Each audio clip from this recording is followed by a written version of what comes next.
Welcome everyone, this is 10th edition of Chessable Sunway Sitges Chess Festival, and here we are in Spain. I am Women Grandmaster Katie Tatuashvili, and this is International Master Michael Rohal. Michael, welcome to this tournament, and please tell us what is your mood today, how we're starting the first day. Thank you for your invitation, Katie. This is wonderful. I mean, just look at the background we have here in the hotel. This is sunny Sitges of Spain. Today, not so sunny, but I'm sure during the week the sun will pop out again, and we have great action, a huge amount of boards, and of course, with the late last minute surprise entry of Lenier Dominguez playing for the candidates, I'm sure we're going to have a lot of action these days. Right, Michael, we talked about, you just mentioned about Dominguez, and let's now take a look at the top boards and all those chess players that we have. Top 10. Here we go. Dominguez, Lenier Grandmaster. He flew all the way from USA to Spain to take an action and play here. His rating is 2745. Yeah. Michael. You don't normally see 2,700 players in this type of opens. They have a lot to lose and not so much to win. But of course, as all spectators know by now, Lenier is playing for that rating spot. He wants to overtake Wesley So on the rating list. So as you say, he came from United States straight over to Spain, a long trip to try and defeat these other very strong and very seasoned grandmasters and try and get the points. Right, and the second seeded player is Kirill Alesenko, also very impressive 2670 rating. We do have a lot of Indian players here in the top 10. Aravind, there is also Mendoka, we have Puranik, and we do have Sasikirian. And Michael, actually it's a very big delegation that we have here in the Sitges. Exactly, there are 329 players in the Group A. There's also Group B, which we'll talk about later on, but of the 329 players, none less than 72 come from India. So India has really brought their top players, but also a very big delegation. They like playing in Spain. Right. They love coming here. And of course, Aravind, I played with him in Formentera. He's a really strong player. Puranik, a very strong player.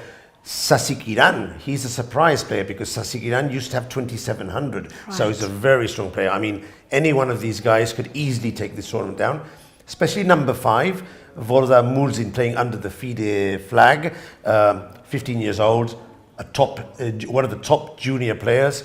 Could be the dark horse in this tournament. Absolutely, and we do have Jules Moussard from France, seated 4th in this rating list, and we do have Henrique Villagra Cristobal. That's a tricky one.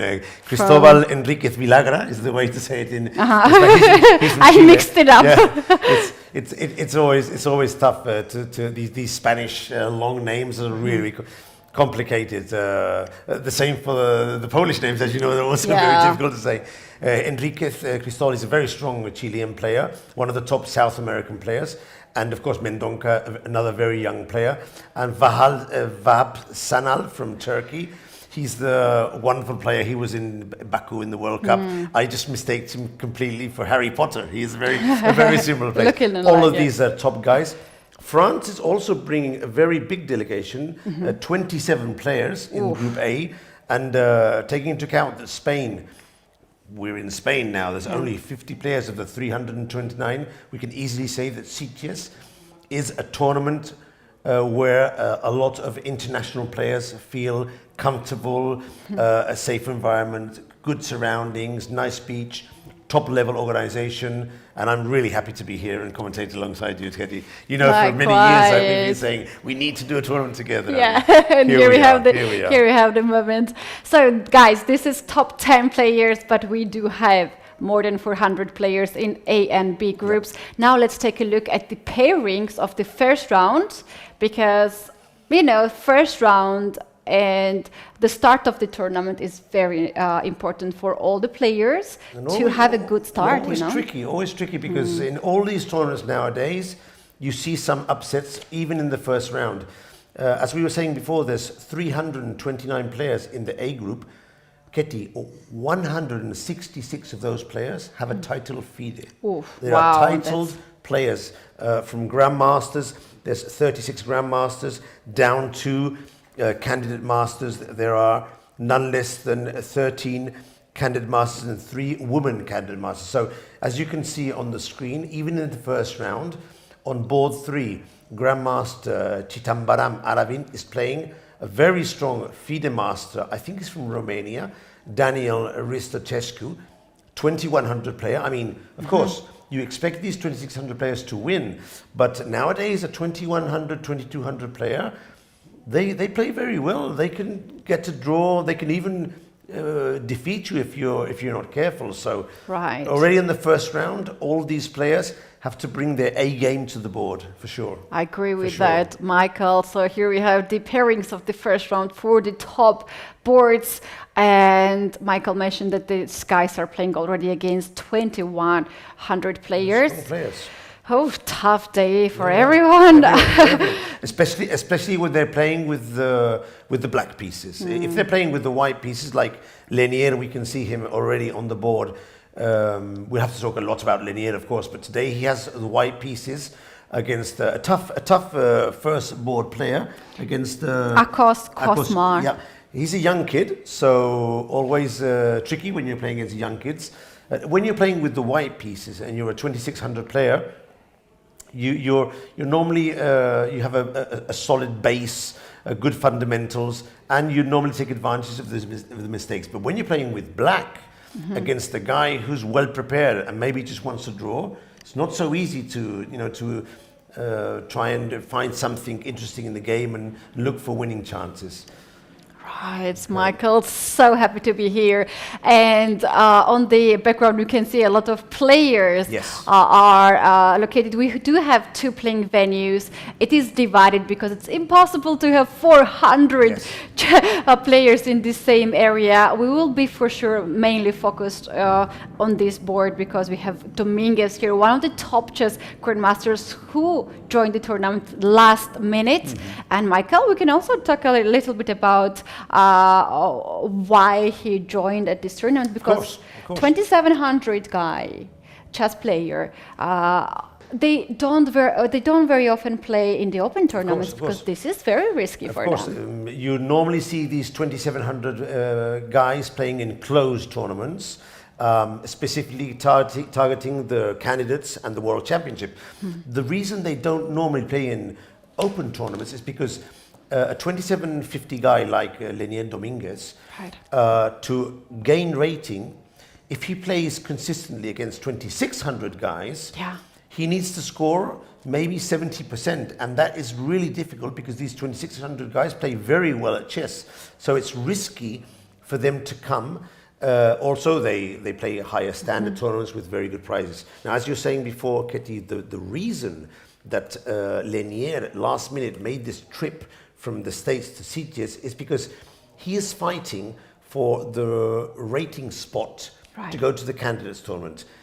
Both him and Wesley So, they're only 1 point difference on the rating list. So Lenier has a last minute chance to gain 2, 3, 4, 5 rating points and overtake Wesley in the January list, because Wesley in principle has said he's not playing any more classical tournaments this year. Of course, Lenier didn't think that this could be possible. And when he saw that he had the chance I mean, he took the chance. He came over to Spain, and now he has to play. But of course, it's not going to be easy. And hopefully we'll get a chance to talk to him maybe today or at some other point, and we'll ask his opinion. But even to win 2 or 3 points is already very difficult. Exactly, especially now his first round opponent, 2150. When you are 2700 player, how much do you get even if you win that? So this is very interesting. I'll try and be super brief, but there's a technical thing here.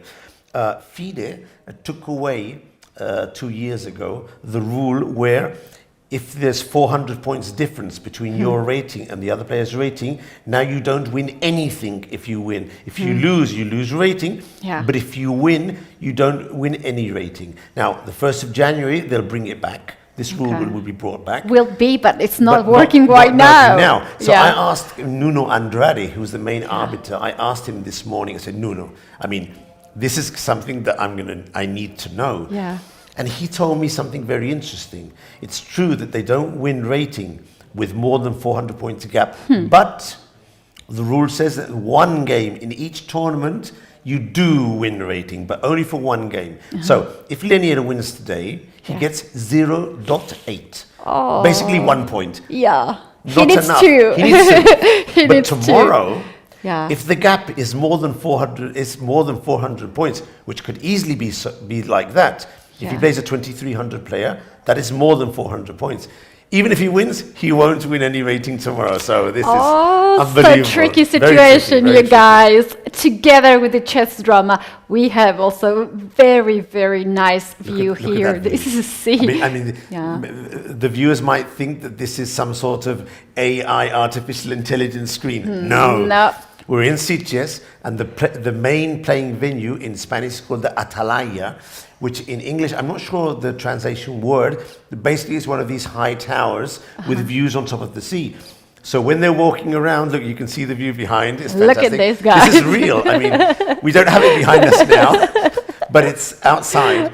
And you can actually play the game, look out of the window and see the sea, although I'm repeating the words, and at least for a couple of hours until it gets dark. It's a really nice view. And I mean, you can just see it. It's super special. We're just playing on the sea. I mean, to play chess there and then look outside is fantastic. This is a very interesting view because the games we're seeing now are streamers. Now, this is something new, as you know. Some players bring their own cameras. We'll get a zoom in now. They put the camera on next to the board. You can see it there. And they stream their own games to their Twitch and YouTube channels where there's a huge following looking at these players playing their games like Alexandra Prado, Samagov, I can see here as well. Yeah. And this is becoming quite topical in the tournaments. Of course, they normally ask the permission of the opponent if they agree with this. I personally wouldn't have a problem, but of course, you might not want to be on camera. There are some cases where someone, but generally, people normally think, okay, this is nice for the promotion of the tournament, and I'll get a chance to see myself on camera as well later on. So we have actually this is the streaming room.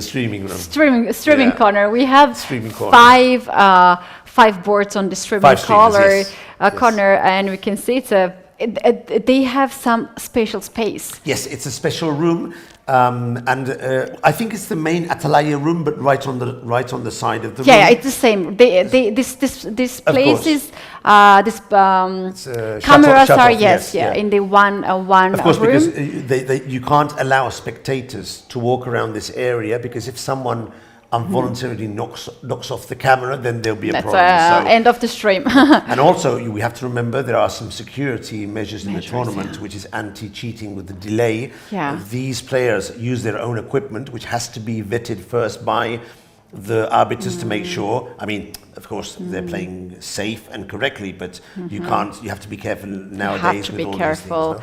So we do have a streaming corner. Streaming corner, very nice actually. I like this idea to have all the streamers who can analyze later on their together with Twitch, but their viewers right now can see how they are playing chess game in real time, in real board. So this is, guys, very exciting. One detail we have here: 10 minutes delay.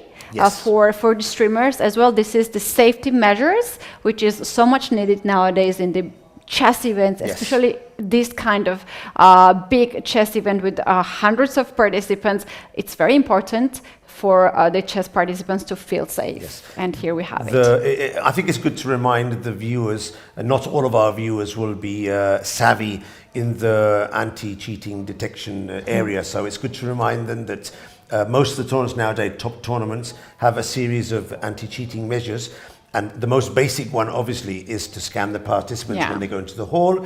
And the second measure is called the delay, as you said before. Normally it's between 10 and 15 minutes, and the idea is that the games start at the normal hour, but the broadcast of the games doesn't go live until 10 or 15 minutes later. And with that measure, they can guarantee that if someone is outside the room following the games, they're not able to get any information inside to the player. It's a standard anti-cheating measure, which I think is good. Does have some technical issues that has to be solved. But nowadays, most of the tournaments are going for this. In this direction, it's something that they good, really have to do. Yeah. And it's not really to catch a cheater. It's the idea of these measures, Katie, is to make sure the players feel safe when they're playing, because they know that no one is going to be trying to cheat against them, because they know these measures are in place. So it's to make the environment very safe. Right, and I also like these blue lights here. A lot of streamers, including myself, I also use a lot of lights on the background. Look at this one. This looks really nice. cool. I mean, this looks like a discotheque area now.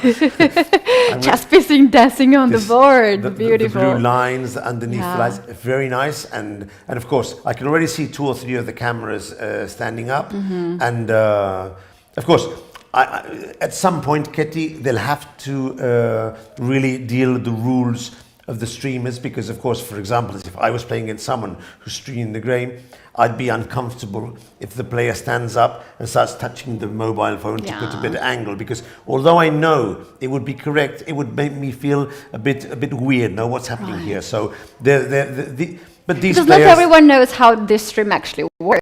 But you're a streamer. Tell us about it. How does it work? I actually never streamed the chess tournament. So this is actually, we have to shout out to all these players who took this risk and streamed their own games. But there is this, they have to have this delay. But sometimes on the screen you can see the comments. So you also need to have this mode that there's no comments, or I believe they have there's a special regulation for them not to have at least comments. Or we will not see actually these players going to the phones and checking them. So. Some of them even, I think, I'm not completely sure, but I think I recognize international master Kosta Kovitsky, who's playing on the first board. That's him. I think he's streaming, so I wouldn't be surprised if Kosta actually has someone on his channel, which is the Chess Dojo channel, doing commentary on the game he's playing here. So look how chess is changing. I mean, of course, we're commentating, but these guys are playing their game, and they have someone at home analyzing the game they're playing for all their fans in real time. I mean, this is unbelievable. Incredible. Actually, I had a chance to chat with him, with Kostya yesterday after the dinner, because the chess society, we know each other more or less, but we might not meet each other in person, right? So it was my first time I met Kostya and asked him if he's streaming, and he told me that it's not only him here from Dojo, but also David. Oh, he's also here. Also here. So we're gonna have a chance to see him maybe on the chessboard, or we can also ask him for the interview. But we have 2 dojos out of 3 here. We'll try and get one or two of them. We'll try and get them into to talk about their academy and show us their games, no? Fantastic. Right.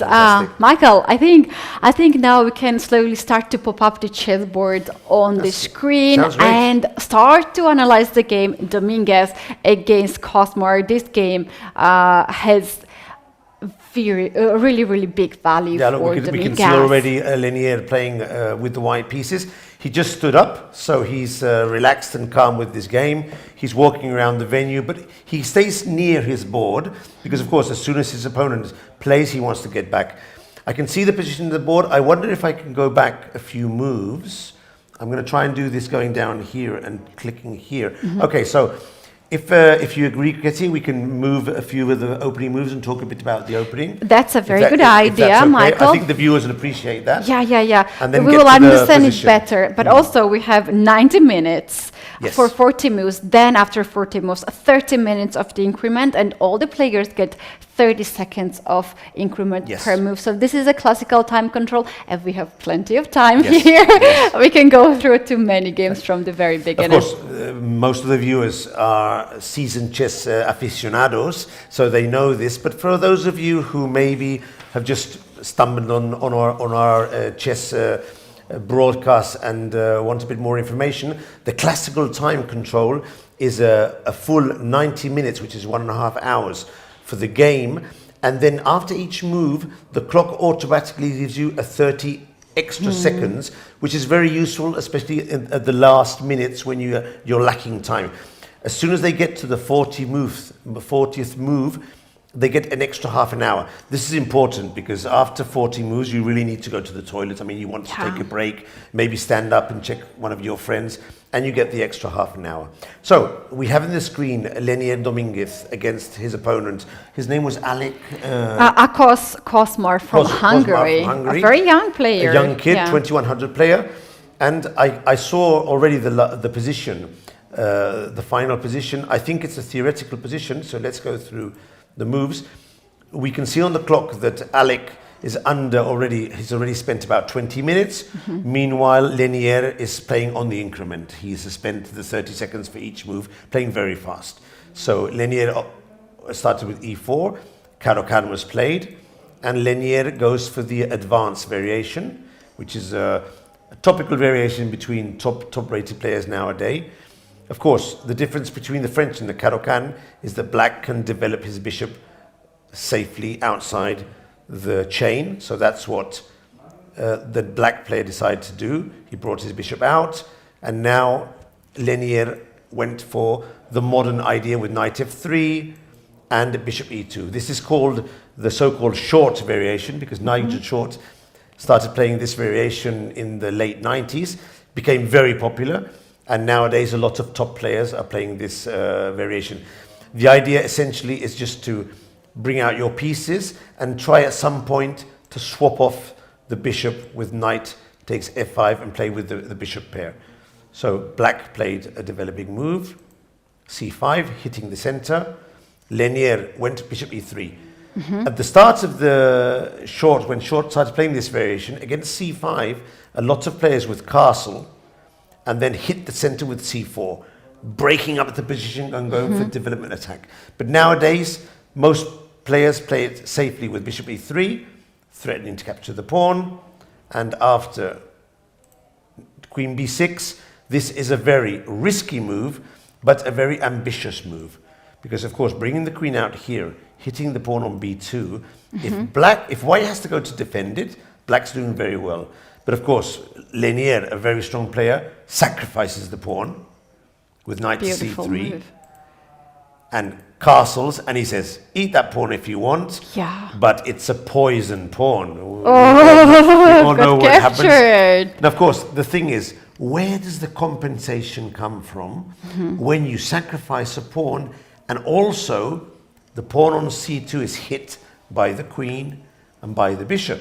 So Lenier decides to play queen to e1. Now, this has definitely come as a surprise for Alec because he's already spent more than 15 minutes. Now, why does he play queen e1? First of all, to protect the knight. Yeah. And second, if something lands on c2, it doesn't want to come with a hit on the queen. So what's the white threatening now? Basically two moves. Let me see if I can click here and take the arrows away.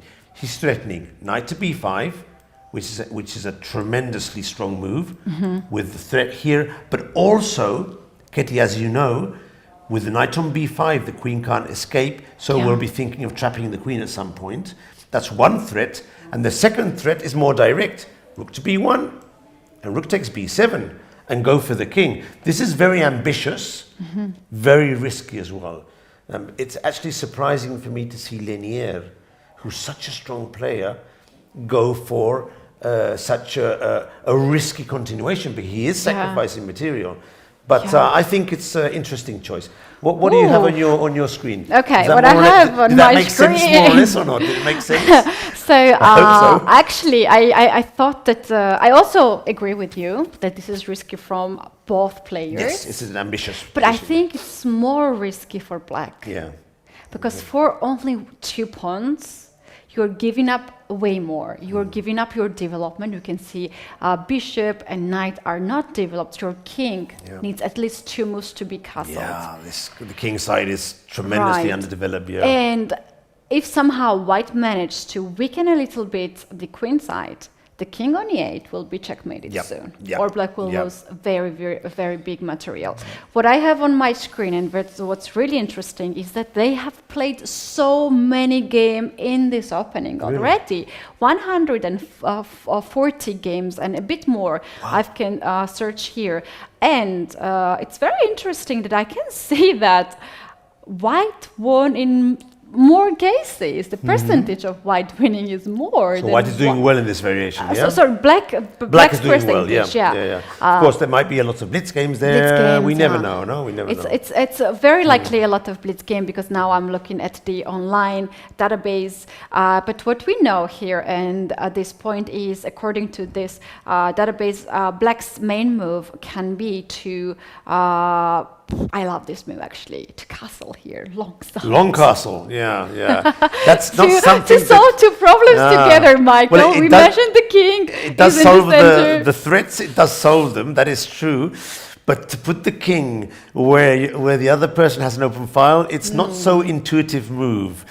But the thing is, Alec with black has already spent 20 minutes on this move. So although, as you say, it's a theoretical position with many games, it seems to me that he's been taken by surprise. I mean, there's no other reason for spending so much time. 20 minutes already, a difference between the players? In a position which theoretically has been played many times before, no?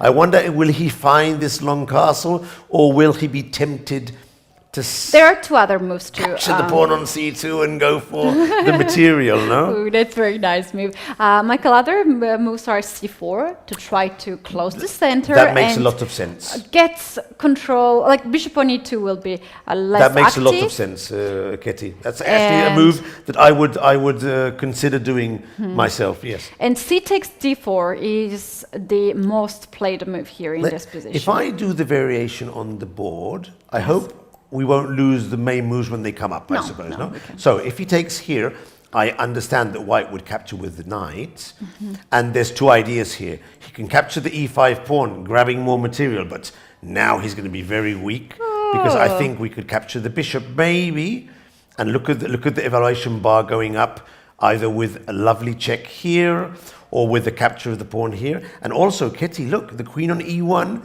is fantastic in this variation. So this would be crushing. This would be a complete disaster. So if he does take on d4, I think he has to swap the knights as well. But then in that case, the bishop goes to d4. And I'm thinking that I actually like this position for white. Don't you agree? It's like nice. it too. You have a check on b5. That's a threat. Your queen, the bishop is hitting the queen through the knight. There's knight a lot b5 now is even stronger. B5 is very strong. No, this position, as you can see, the evaluation bar jumps up. This must be already very strong for white. I don't think that he might capture the pawn, but he won't go for the subsequent captures. He'll try and develop for sure. If he captures on d4, he has to go for a development move here. Maybe knight e7, maybe rook c8. He needs a consolidating move. I don't think that the kid will play pawn takes pawn.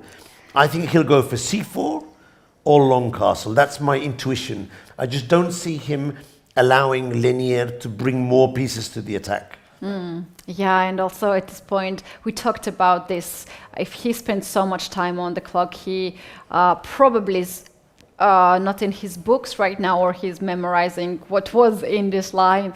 And c takes c4 is quite risky at this point. Yes, he's definitely out of the book. And in this situation, against such a strong player as Lenier, I mean, imagine the kid. He comes to play Sitges. He's been waiting a few weeks for this tournament, looking at the list and more or less calculating that he might be playing against the top guy, because you know we do this before the tournament now. And then he gets here and someone tells him, hey, you know who you're playing against tomorrow? Black against 2750 player. Wow, he must be really nervous. I mean, I can only imagine the nerves he must be facing now. And also, it's a pleasure, a joy to play these games. But this is a really tricky position to have against the top player. I mean, he can just wipe you off the board in 20 moves. No, I mean, these things can happen.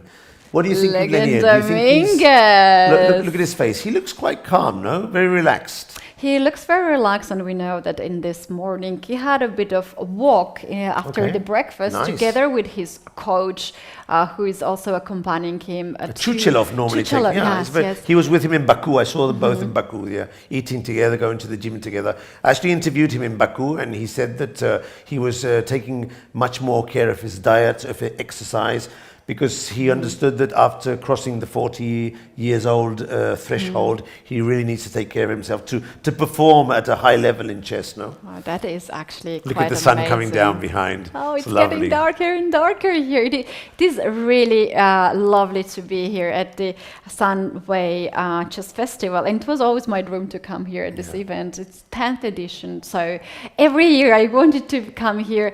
And the main reason why I really wanted to come is the side events that this festival has. I don't believe there is any other tournament which has so many side events, and those events are the blitz tournaments, bullet tournaments, table tennis tournaments, the pool tournaments. We also have yoga in the morning. We also have some cooking cuisine classes. Those are really popular, by the way.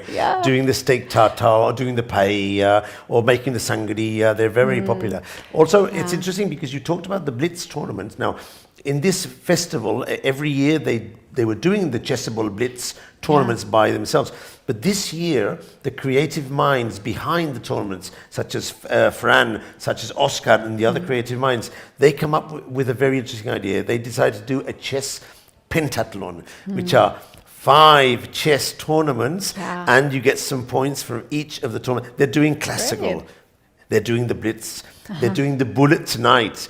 They're doing the 960, which is mixing up the pieces. And I think there's a rapid as well. So these tournaments are independent tournaments, but if you play all 5, you get something out of it. You get something, and you get a huge chess experience in the festival. No, I will not be missing some of the cuisine classes. I really enjoy them. And also they have the master classes. So many of the players here are chess fans who in the afternoon play their own game. But in the morning, they go to see one of the chess masters give a conference.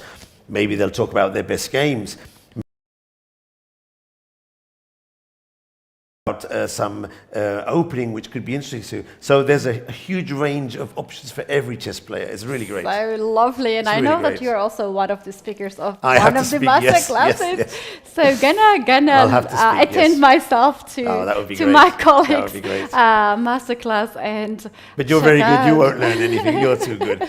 It's mostly based on especially with the B player groups and some of the chess fans in the A group, they get very excited with the master classes because they can see a top international player, not myself, of course, you know, the grandmasters here, they can go into their minds and live get some feedback for their own games, no?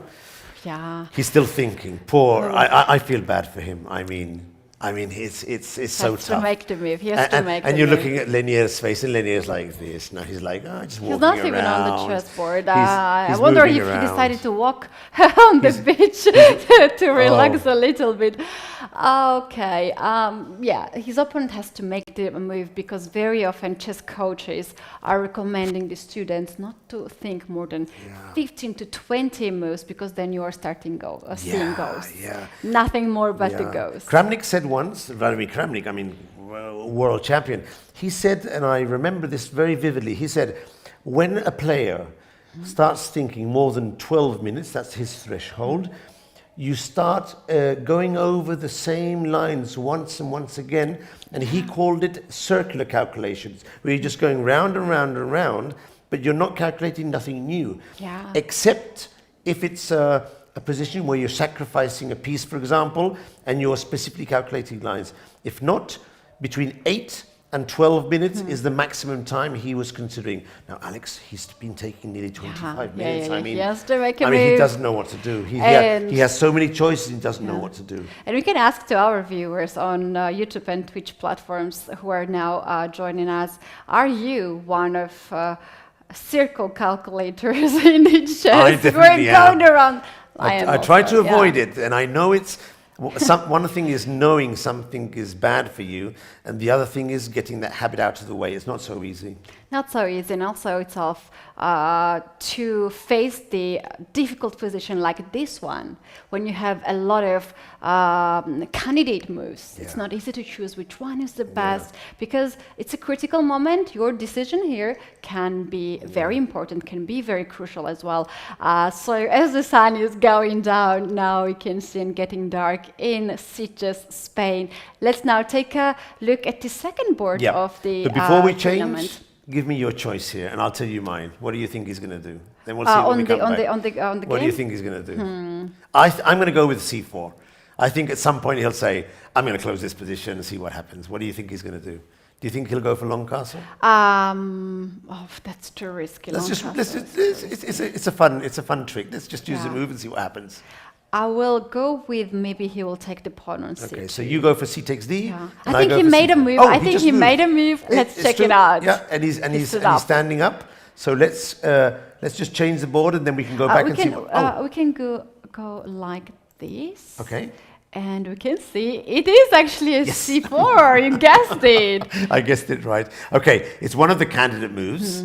You did say that there were a few games with c4, but I was thinking more in psychological terms. I mean, the guy has been thinking for 30 minutes. He doesn't know what to do. Everything seems so complicated. It does make sense to stop the immediate threats of bishop to b5, of knight to b5, and try and stabilize a bit the position. So from a psychological point of view, now the thing is, if he'd made that decision after 3 or 4 minutes thinking, then he's making a mistake, taking 25 minutes more to do it. Yeah. If he comes to that decision after 25 minutes because nothing else worked, okay, now you need to get back the time. All right, now Lenier's thinking. Here he probably knows that long castle is the main move, and now he's thinking, what's the difference between long castling and c4? And the main difference, as you know, is that rook to b1 hits the queen and captures the pawn. So I'm sensing that in general terms, that's the move I think that Lenier will do. And he's probably just trying to grasp the situation and maybe remember some games where he had this position before. Yeah, he will take a little bit of time here in this position, I believe. I don't see he will blitz out his next move because there is also this weird-looking move, knight to h4. Oh. And I would like to include if I want this bishop to be off the board. The idea is to take the bishop and then take the pawn on d5. So this is one idea that you can... Try and eliminate this bishop before going for these ideas here, no? Yeah, he has to think about this move. Computer doesn't like it much, but of course we know this because we have the computer, but he has to calculate it, he needs to calculate the move. I'm sensing that this is something that he can probably end up calculating, maybe because, I'm just giving an idea here, maybe because there's a threat which could be bishop to b4. I wonder if this move here, hitting the knight with the queen behind, I wonder if this could give some, he needs to calculate these difficulties. He needs to calculate, That's why I thought that probably the safest route would be just to, hit the queen, rook to b1, push it back, maybe get the pawn back on b7 and go from there and see what happens. Okay, but as you say, I do think that he'll take a bit of time now to think his position. So maybe we can check one of the other games. Which one do you want to go to? We have actually two options. Either we go forward and check out the second game, or we choose the most exciting position, which so far is really, really difficult to check it out. So let's go with the second. Let's go with Alexeyenko, follow this game. Okay, so Alexeyenko, we can briefly talk about Alexeyenko. So Alexeyenko is a very strong, very seasoned grandmaster. 26-7 rating, 26-70. But he recently Alexenko, changed his federation, right? yes, To Austria. I think he's representing Austria now. Of course, Kirill Alexenko, as many players know, is a player from Russia, and many of these players have now gone to live in other countries, and some of them have opted to change their federation. He's now representing the Austrian team. By the way, Austria has never really been a top contender in the Olympiads, but if these countries start getting very strong players, I mean, look at England now. They have the Vityukov playing on first board, which really gives. And also, generally, these players can also help the Austrian players to become even better players in the team. So Alexenko is number 2, a very strong player, a seasoned grandmaster. Probably not at the level of Nene Dominguez, but I mean, 17 points is not so much. And he has, I seem to remember that he did cross the 2,700 mark some years ago, so he's a very strong player. And he's playing against Yako. He's playing against Sviridenko Yaroslav from Ukraine. His rating is 20. Very nice rating, 2-1-1-2. Oh, nice. And we say Capicua, we say in Spanish. Nice. How they say? Capicua, which means you start with the same numbers you finish. Yeah. Oh, nice. Nice. And this is the board we have on screen. Now, Alexenko must be the player with the white shirt and playing with the black pieces. So that's right, yeah. Against another young gun and a young player. We can check briefly the game to see how the first move went. So as we know, Alexenko's playing with the black pieces, and the game started with e4. Alexenko plays the Sicilian. He wants a battle from the first move. Knight to f3, d6, and bishop b5, check. This is the Moscow variation, as you know. And lots of players are playing this because with one swift move of the bishop, you don't study any more than Najdorf. You don't study the Scheveningen. You don't study which other ones you play with d6, the dragon variations. Yes. So with one swift move of the bishop, you eliminate bags and bags and bags of theory. Everyone know, I need to know this happening. I need to know this happening. So the Moscow variation is actually very sensible. It's quite a popular opening right now. Popular, and very popular. Also, Michael, I always mentioning this as a Sicilian player. I never like to see this happening because I'm ready to play Sicilian. You want to play Otherwise, I have my backup openings with the black. When I play Sicilian, c5. You want to play d4. You want to an open game. I want to play all these crazy lines, and bishop to b5. This Moscow line slows down the whole action. Yes. So, as you know, Ketty, there are 3 ways to stop the check. Bishop d7 is the safe and classical way. Knight to c6 would be more a Rossolimo variation, which does allow white to exchange and double pawns at some point. And the most modern variation, and the top players nearly all of them play, is knight to d7, with the idea being, my knight is developed slightly poorly, the knight to c6, but you might have to give up the bishop pair, and I'll try and take advantage of that. Now, in this game, Alexenko went for bishop to d7, which is a solid move, and his opponent played bishop to take d7. Quite good. Other moves include c4, which is a move I generally play here, going for the Maroczy variation, and a4 is also possible, but bishop to d7 is the most principal line. Knight to d7 is possible, also queen to d7 is perfectly possible, and then playing the knight to c6. I mean, all these moves are perfectly possible. They're just different options. And now castle. Knight to f6 hits the pawn on e4, which defended with rook to e1.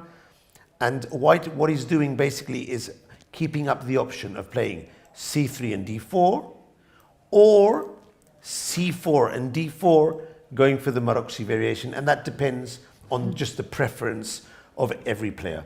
I personally like to play with Maroczy against the Sicilian. Some other players prefer to play with c3 and d4.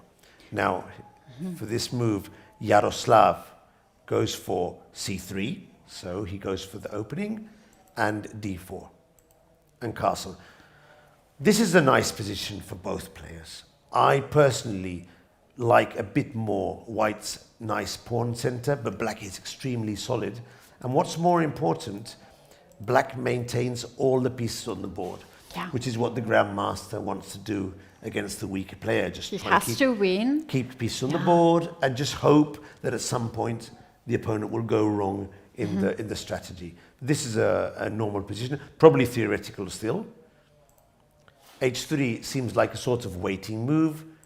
Rook to C8, preparing if he opens the line, the rook will already do things on the C file. White goes for bishop F4, just hitting slightly the D6 pawn. And black goes for... Look, again, we have this queen to B6. But this is very different from the Linear game. In Linear's game, queen to B6 came very early and very risky without development. Here, Alexeyenko has all his pieces developed and his king is safely positioned on the king side behind the 3 pawns. So black can actually hit the pawn on B2 and force the opponent to find a move to defend that pawn. Now, Yaroslav played queen to B3, which I understand perfectly, trying to get the queens off the board and say, okay, I don't want to lose a pawn and be mated, so let's try and exchange the queens against this very strong player. And Alexeyenko opens into... This is a move that slightly surprises me. I wasn't expecting this move here. It does give the option for white to close the position with E5. Let's see what Yaroslav did. He went for E5. Knight goes to E4. Very strong here, but there is a very, very, very small risk of this knight being trapped with F3 in some positions, but it's a very small risk.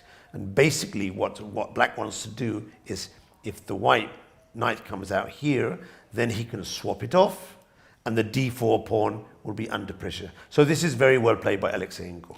Yeah, about this knight A4, I was always scared as a kid to lose the knight on A4. So I thought that this knight will go on H2, then F3, and it will be trapped. But actually, it's better to have this knight active on E4 and then fight to save the knight than to bring the knight at the very beginning of E8 and keep it very close to your other pieces, because here black is suffering with not having enough space.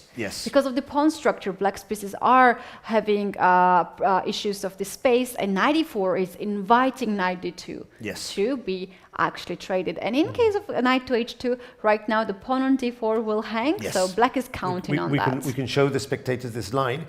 This would be a bad move, but just to illustrate the line. If white moves the knight backwards, trying somehow to try and trap the knight with F3 and H4, he's going to get a surprise hit on D4. And now the knight can just save itself with knight to C5. The rook has just opened the file. Black is clearly doing very well here, and this would be very risky.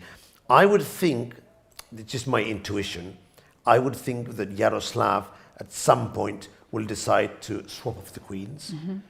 And now I'd be very interested to see if Alexeyenko prefers to capture with the pawn or with the knight, because both of them have their strong points and their weak points.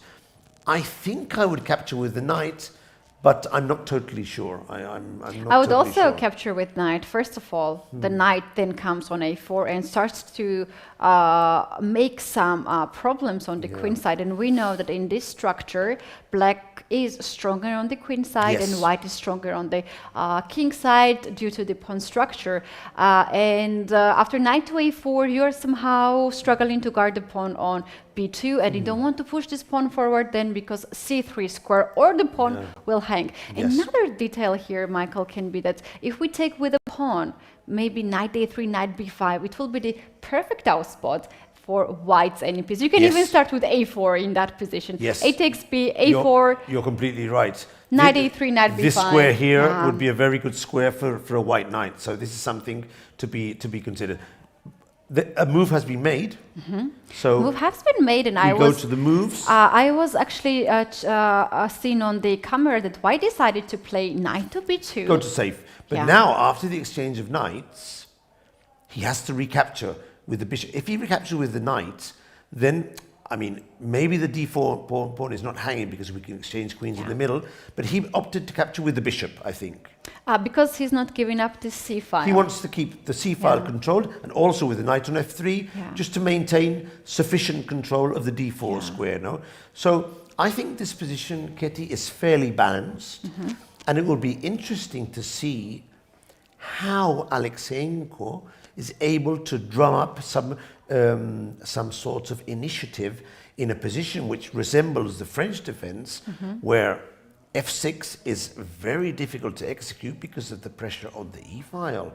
So it'll be funny and curious to see how Alexeyenko is able to create something in this position. It's fairly balanced. I mean, black is okay, but he really needs to win. I mean, because he has these 500 or 600 points more than the opponent. We'll definitely come back to see this game. We're going to come back because it's going to now start to heat up a little bit in this game. So we can go forward. Do I have to click here? No, chessboard. Oh, sorry, yes. Next to it? Yeah. Do it because it's too... Oh, games, yes, okay. Yes.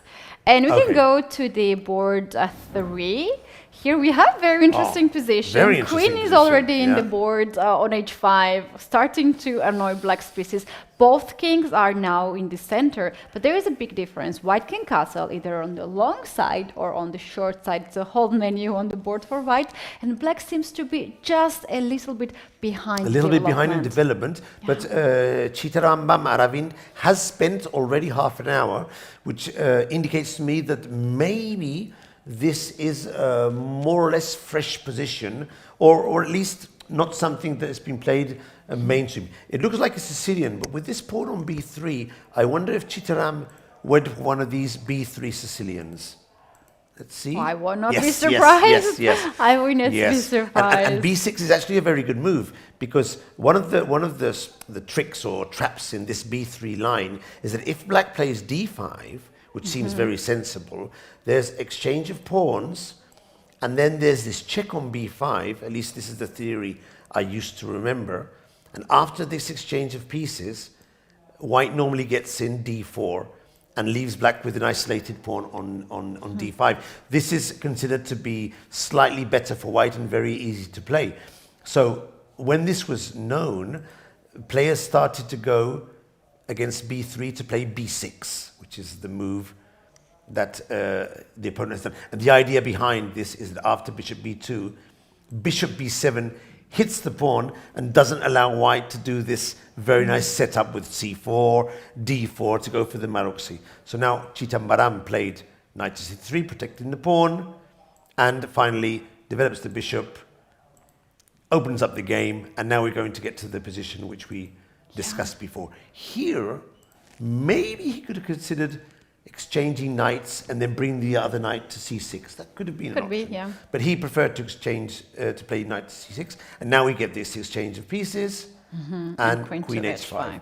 So this is the position on the board. This is a position on the board, and I think black black is thinking, and this is very interesting because queen to h5, according to the engine, is a bad move. Oh, could be a bad move. Wow. It's a bad move. Wow. It looks really pretty. I like it. It looks aggressive and preparing the non-castle. Yeah. There is a knight f4 there. I'm not sure if this is the refutation. But you know why this is so bad? Because after queen moves from d1, this queen no longer controls d6 square. And black's best move here is bishop d6. Oh. With the idea, actually, this is very nice. Maybe we can show it on the board. Bishop d6. Difficult to see this move, unless you know it beforehand. White castles long, attacks the bishop, that makes a lot of sense, of course. And black here goes bishop to e5. Bishop to e5. This bishop controls the long diagonal. It's a very good opponent for b2 bishop. Guards the king side. Yes. And next move can be castle here in this position. And black can also start his own game, a5, a4, and open up just to blow up the queen side. Bishop from e5 controls whole board. Also, I would be worried if I'm thinking this with black, if I'm thinking about this idea, I'd be certainly worried that white would play g3, which is not good. But my idea is to play f4 and control both the knight and the bishop. But of course, there's a direct threat.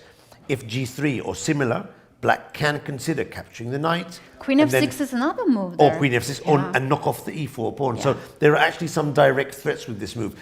This is a difficult move to see for a 2100 player. I mean, it is, but Daniel, not easy at all. Not easy at all. I mean, to think in this position of bishop d6 is already I wouldn't.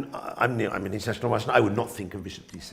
It would be a move that would be it's difficult for me to think. Even if I see it, I would be worried. I would much prefer to go maybe just bishop e7 and castle. But we'll see. We'll see if Daniel is capable of coming up with this move. By the way, when I saw this move here, bishop d6, bishop e5, then I remembered that somewhere in some of the line, not in this line, I had this in my preparation.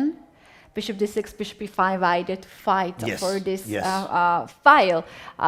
And if you have seen this once in your life, that is true. You might remember in the Taimanov variation, there are a couple of variations with bishop d6.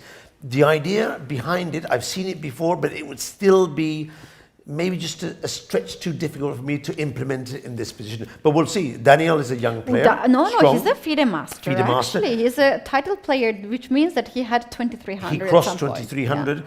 Of course, we have to remind everyone that when the kids are young, they do have K equals 40, which means that sometimes they can get huge leaps. Yeah. And then the rating drops back down to more or less the level of play there are. But of course, if he's got the FIDE master title, that does mean he is capable of excellent things. No? So, Chitarambam Aravint, very strong player. I played against him in Formentera. I hold the game for nearly 40 moves, but he was always super concentrated, practical player, fast. I think he won which tournament did he win last year? The Qatar Masters, and this year he took down one of the other tournaments in that area. He's a very strong player, Aravint, 2650, very, very strong player. Very strong player, but right now, I'm sure he knows this idea. But sometimes you're going to risk. Chess is difficult as you well. have to risk, you might know it, but you're bluffing against especially lower rated he players. Knows it's bad? I wouldn't think so. I think he might know that maybe. idea, but he risks because Queen H5 looks very tricky, and all you need to have is a poker face and pretend that you are the one who is attacking on the side. Look at in this position specifically, and thinking that he spent more than half an hour, I don't think that he knows it's not good and he's doing it anyway. I think he spent lots of time because he's not sure about some of the moves, and he probably remembers the idea in other positions and probably thinks it's okay here. Because as I said, I wouldn't think of bishop d6 and bishop e5 as a... But we'll see now. We will see it. As soon as he plays... Figure it out. Well, I don't know if he's going to play right now, but he just changed his position. Look at the weather outside. It's lovely. Wait, this is a real one. For the moment, I thought it was a photo, but it's actually a video, and this is, you guys, a real video of Sitges seaside, and we have a beautiful sunset. In English, there's this saying. It says, let's see if I remember it properly. It says, "Red sky at night, shepherd's delight. Red sky in the morning, shepherd's warning." So if there's a red sky at night, like we have today, tomorrow will be a wonderful day and shepherds are very happy. But if there's red sky in the morning, then it's a warning. Then you have to be careful. And take out the umbrella because it's probably going to rain. So we're going to check it out tomorrow. We're going to check it out. If it's a good day tomorrow, the reasoning behind it. Fantastic. And in Spanish, they have it the same, but in Spanish, of course, in Spanish, the words are Spanish, but the rough translation is, if it's red sky in the night, then you open up the car, the top of the car. And if it's the morning, keep the car covered. Cars. So I think we have a good day tomorrow. Okay. Perfect. Michael, for the next game, I rather suggest to go board 5. Okay, before that, because we have already a very interesting situation. We have a Sicilian position where white sacrificed the pawn in the center. Nice. Okay, this is Abimanyu Puranik against Stephen Le Pen, one of the French 27-strong delegation, and Puranik is one of the top Indian players. And now we're on board 5, and yes, we can check it from the beginning. We have the position on the camera. I would say this is the French Le Pen. Okay, so let's go to the beginning of the table. There we go. And again, let's see if it's Moscow. No, today we have no Moscow. Okay, so no Moscow. Okay, knight to c3, protecting the pawn. Knight to c3. The classical variation, much better than its reputation. And I actually think that the only good line against the classical is the Richter bishop d5. Other moves, I think, Many more players would go for the classical if it wasn't for the Victor Rauser bishop g5. Yeah. Myself, I also play knight c6, and I believe that bishop g5 has been always a challenge. For me to play, because any other moves are not given enough. Not enough punch. For white. No. You really need to go. It's like the dragon. You need to go for bishop e3, queen d2, and long castle. You need to go for the punch variations. Of course, years ago, another move which was very popular was the Velimirovic variation, which I used to play and I enjoyed. But this has fallen a bit out of trend. But of course, trends are trends. They're coming back. They're going and coming back. Exactly. Yeah. So he went for bishop g5, e6. Of course, the positional threat is bishop takes f6. And just, double the pawns and play positionally. It can be played, as you know. Of course, it can be played, but black preferred to play e6. Queen d3. Queen d3 is somehow kind of new trend. This is a new trend. New because trend. I used to play here, the older variation is queen d2. Bishop e7 would be a topical variation, castle. There are many moves here, but h6. And normally I would go with f4. Or with f3, the two options. But now I'm seeing queen d3 in different variations and in many games. And Kitty, one of the ideas between queen d3 is to swap off the knights and jump with the queen to g3, and from here, press on d6 and press on g7. And if you castle long, then we get the type of position we have in the game. Right. So queen d3, and of course, I would not play queen d3 because I would be worried about knight to e5. But that's precisely what white would enjoy, because then we get extra tempi playing to f4. So queen d3, very trendy. Black plays bishop d7, long castle, a6, f4, h6, hitting the bishop, bishop h4. We don't want to lose this bishop. b5, and look, Kitty, when the black player plays b5, the bar of the computer jumps up, which, as we know, indicates that possibly b5 was a blunder. Now, how to take advantage of that blunder? So many options. We know it's a blunder because the computer tells a blunder, but the move doesn't seem so bad. It seems reasonable and a typical Sicilian move. Now, probably we'll see that bishop e7 was more prudent, more solid, and now Puranik went e5 opening. Possibly not the best move, but definitely the most dangerous move. Other moves could have been here, knight takes c6, maybe even a sacrifice on b5. b5 then on d6. Maybe we could quickly check to see if the computer agrees with this. Doesn't like it so much, basically because we need to hit a queen for these sacrifices to be good. If you don't hit the queen, the rook can come in here. Yeah, you need to win a tempo. We need to win a tempo, yeah. So, of course, there must be a good move here for white, which is not e5. Oh. What do you think? Maybe knight c6, bishop c6, okay. e5. And now e5. Let's check this one. So we swap knight here. takes, bishop takes. Takes back. e5. And now we hit with e5. Pawn takes. Pawn takes here. Queen takes queen. Queen takes queen. Rook takes. Ah, I see where you're going. So and try and get something like this. To pin the knight. And end up pinning the knight with pawn takes pawn. However, in these positions, g5 is saves something the day. That saves here. Saves the day. Saves the day because unpins the knight with just enough time to hit the bishop. But this is a very important idea for all the viewers to consider. Yeah. When you have a pin and you don't unpin it, be careful that there's not a trick with some e5 at some point. Something to be taken into account. Very instructive, this line, Kitty. So it's not knight takes c6, it's not e5. So I wonder, what is the move here that makes this bar jump up so fast? Could it be queen g3? Actually, I can suggest this idea because knight c6 is a correct move. Okay, so let's go with the knight c6. Bishop takes c6. Bishop takes c6. And instead of e5, which is trading too much pieces. Too many pieces. Yeah, the computer here says go f5 here in this position. Go f5? Position. Yes. Okay. So it does threaten to capture, push e5 and jump on the g6 square, which is being weakened by h6. Okay, this seems... I suspect black should close here. black What should happens if it close. closes? And after closing here, then you can take the knight down. Okay. Bishop takes f6. Okay. Queen takes f6. Seems logical. And in this position, the engine gives huge advantage to With white. knight d5? Knight d5, because you are controlling Look at this lovely d5 position. square with the piece. And with the Yeah. queen, which creates a threat on rook, c6, b7, depends where the black moves the rook now. Queen c6 or queen b7 will be the next This looks move. very good, very good. And I will not be surprised even if I see here a4 move to just you kill the queen side. blast open the queen side. And with the opposite colored bishops, if we get the attack going, as we know, this is very dangerous.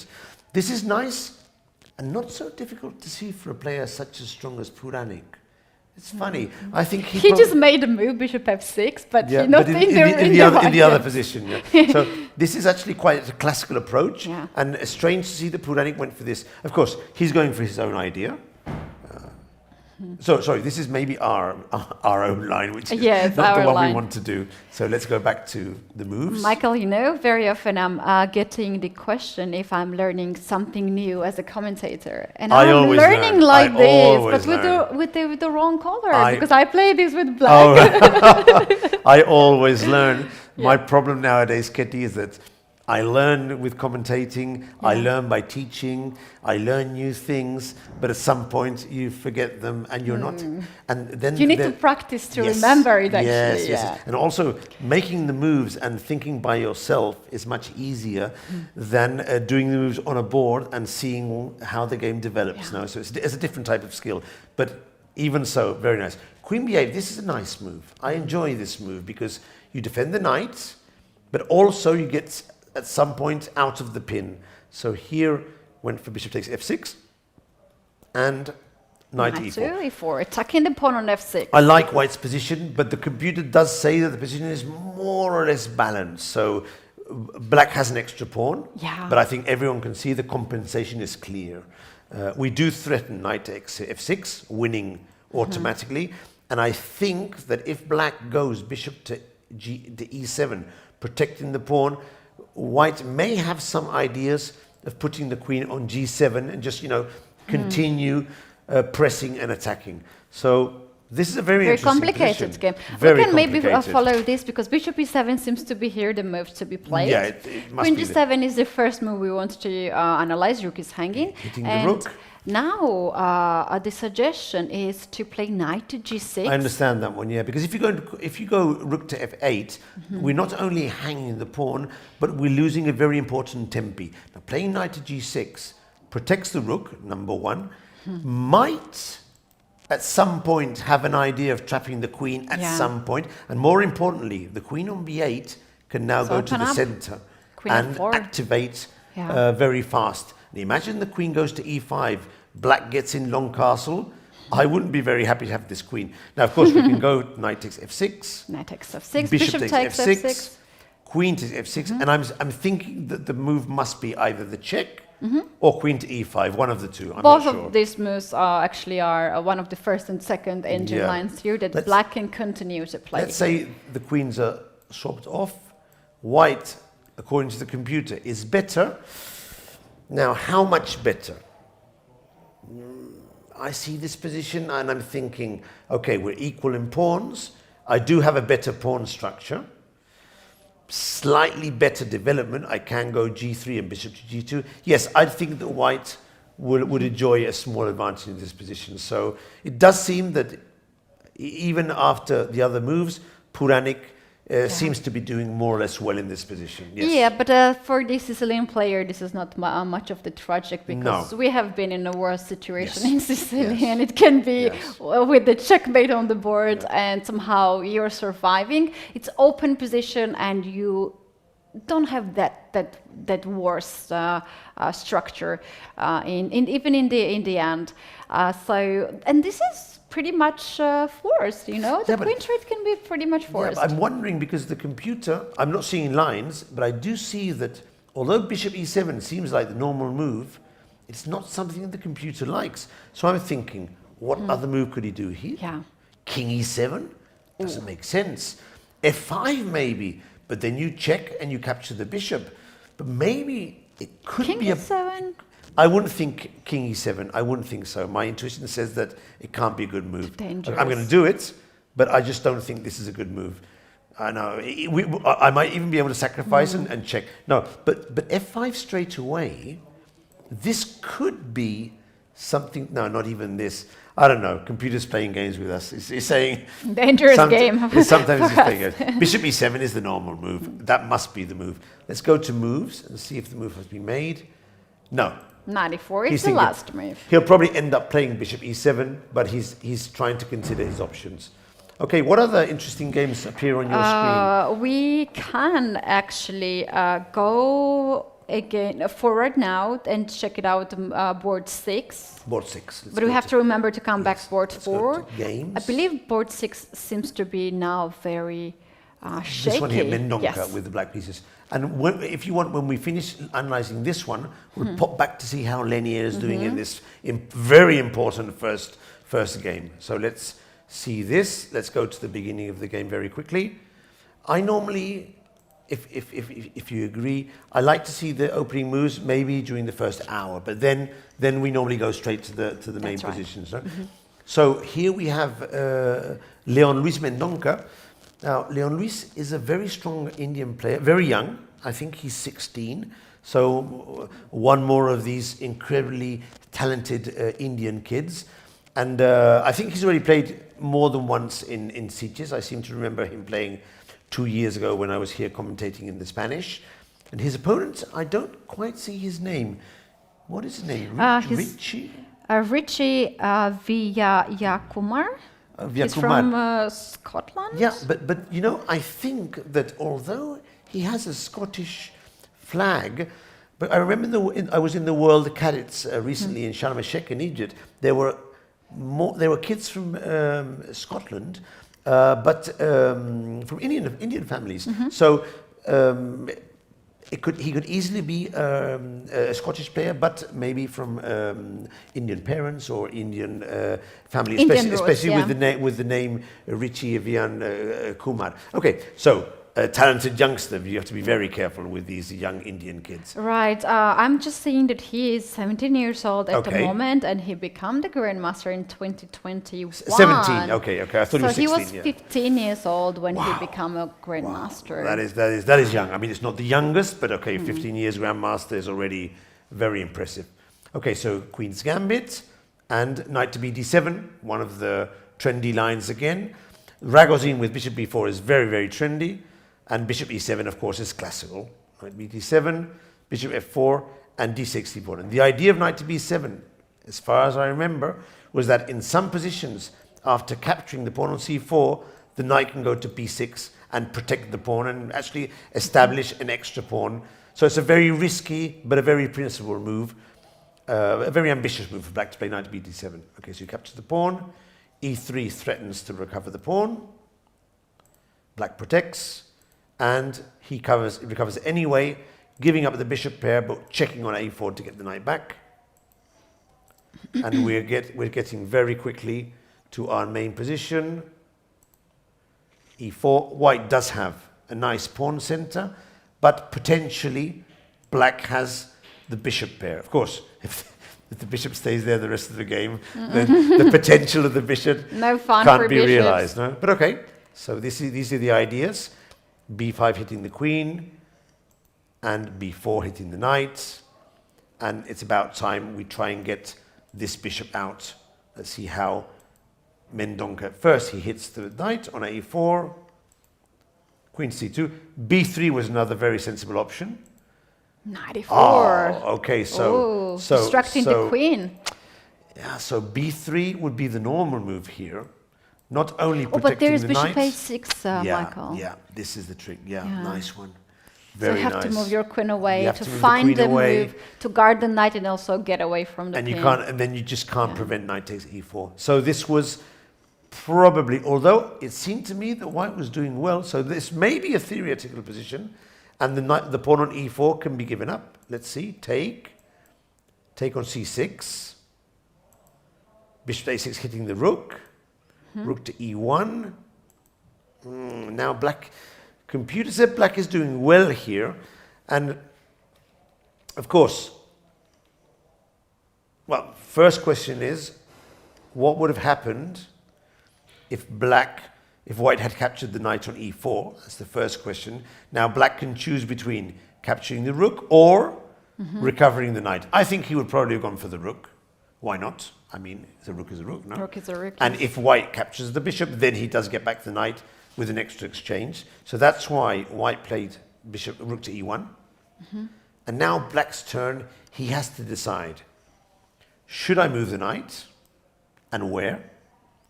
Or should I go for this bishop b5 double attack and lose the knight afterwards? So he does have a choice here. He does have a choice. He does have and a very choice. nice choices, both of them. Nice choice. I personally like knight to f6 because I believe that bishop b5 is such a strong threat, and the knight on a4 is stuck there. Yes, I and agree. another idea with this knight from f6, you can always come on d5 I and agree. look at how beautiful is this. I agree. card. I think black, I agree with you. I agree totally. I mean, I couldn't have said it better. He does have queen d5 as an option, but that would hang the bishop, so probably not so good. Yeah, this seems very sensible.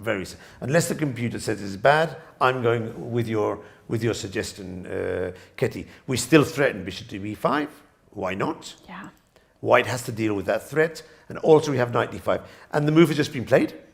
Puranik has just moved. I can't see the move. Let's but we'll get see it what quickly is there. it, and that's knight to f6. You're right. Very sensible move. Very sensible move. So this is a position where black is slightly better. White does have a weak d4 Isolani. The knight can go in front and blockade and still perform very well on the squares behind.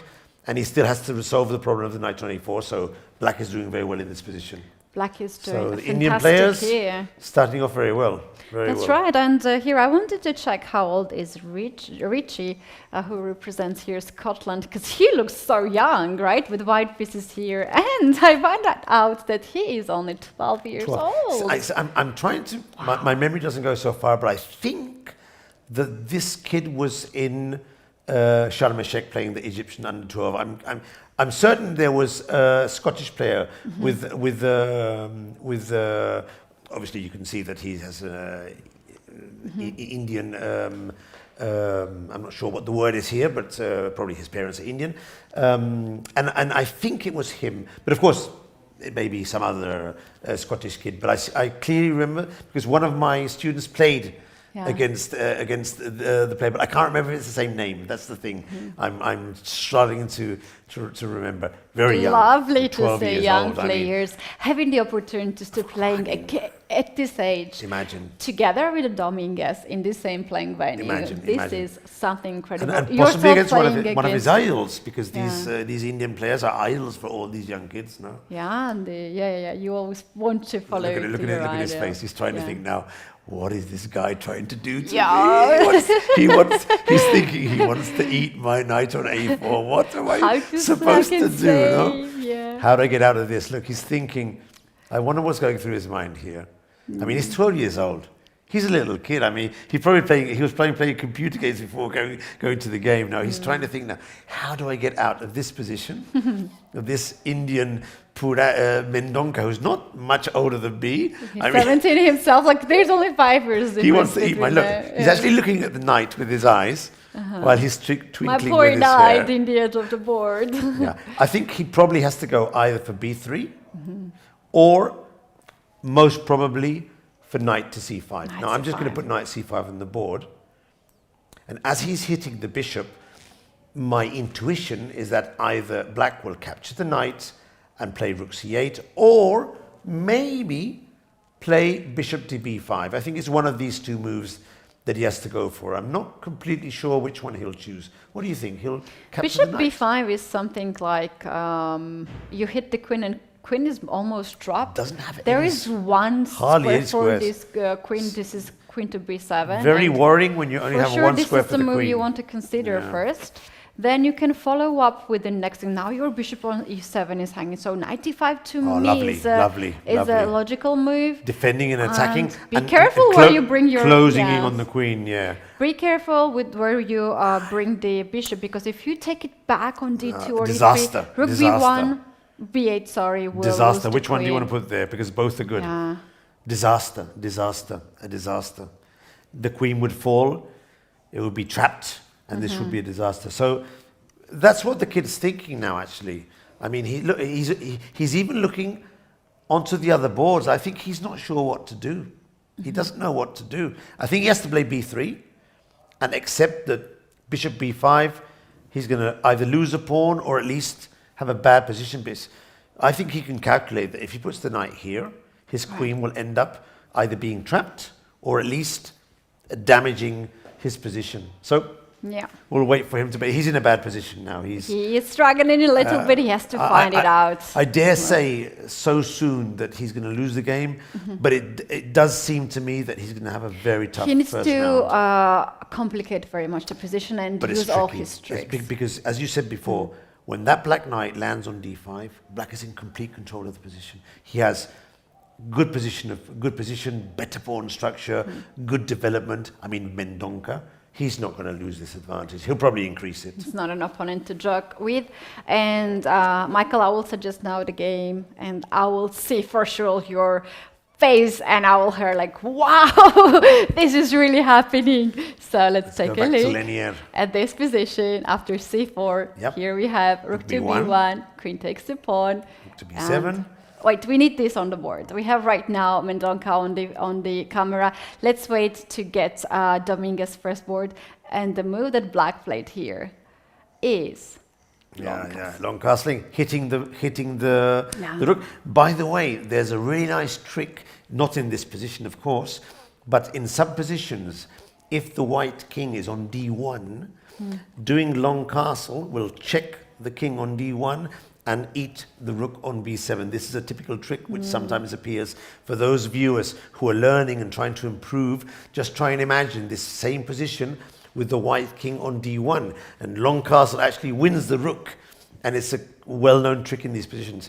Now the computer is having a field day with white's rook on d7. But look at the clock situation. Dominguez has thoughts all the time. He burned all his time. More than the 30 minutes. He burned a lot of time. It's funny, I'd like to see, if I put the moves, I might be able to see how much time he spent here. We can check the time was spent on rook takes b7. Let me check it very quickly.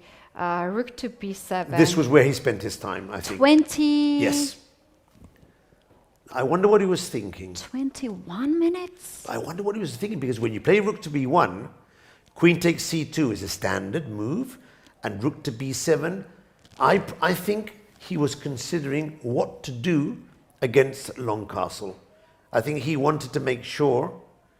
Or there is another move. Or bishop b4, or he was calculating bishop b4. There is bishop d1. I have not seen it. It's so simple move. But I thought he could escape with queen to d3. Queen to d3, here. but bishop a4, you have this.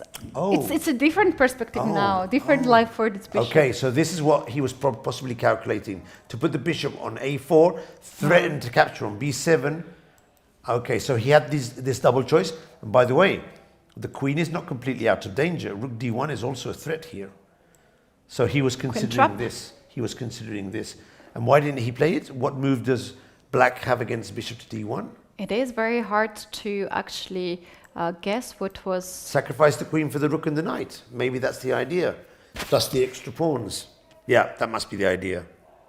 There must be an idea, and the other idea can be not to think more than 15 minutes, because then you are seeing the ghost. No, but I'm wondering if you play queen d3 and bishop a4 is so strong, maybe he was considering, if I play bishop d1, this kid will sacrifice his queen for the knight. How bad is this? Let's check it out. I'm not sure, but he does have a couple of pawns from before, so he does get the rook, the knight, and 2 pawns. Now, of course, we know that it's still a better position for white, because the computer is telling us, but on the board, you're thinking, do I prefer to capture the board on b7 and go for the attack, or win the queen for the rook, the knight, and the 2 pawns? And Lenier went for the rook takes b7.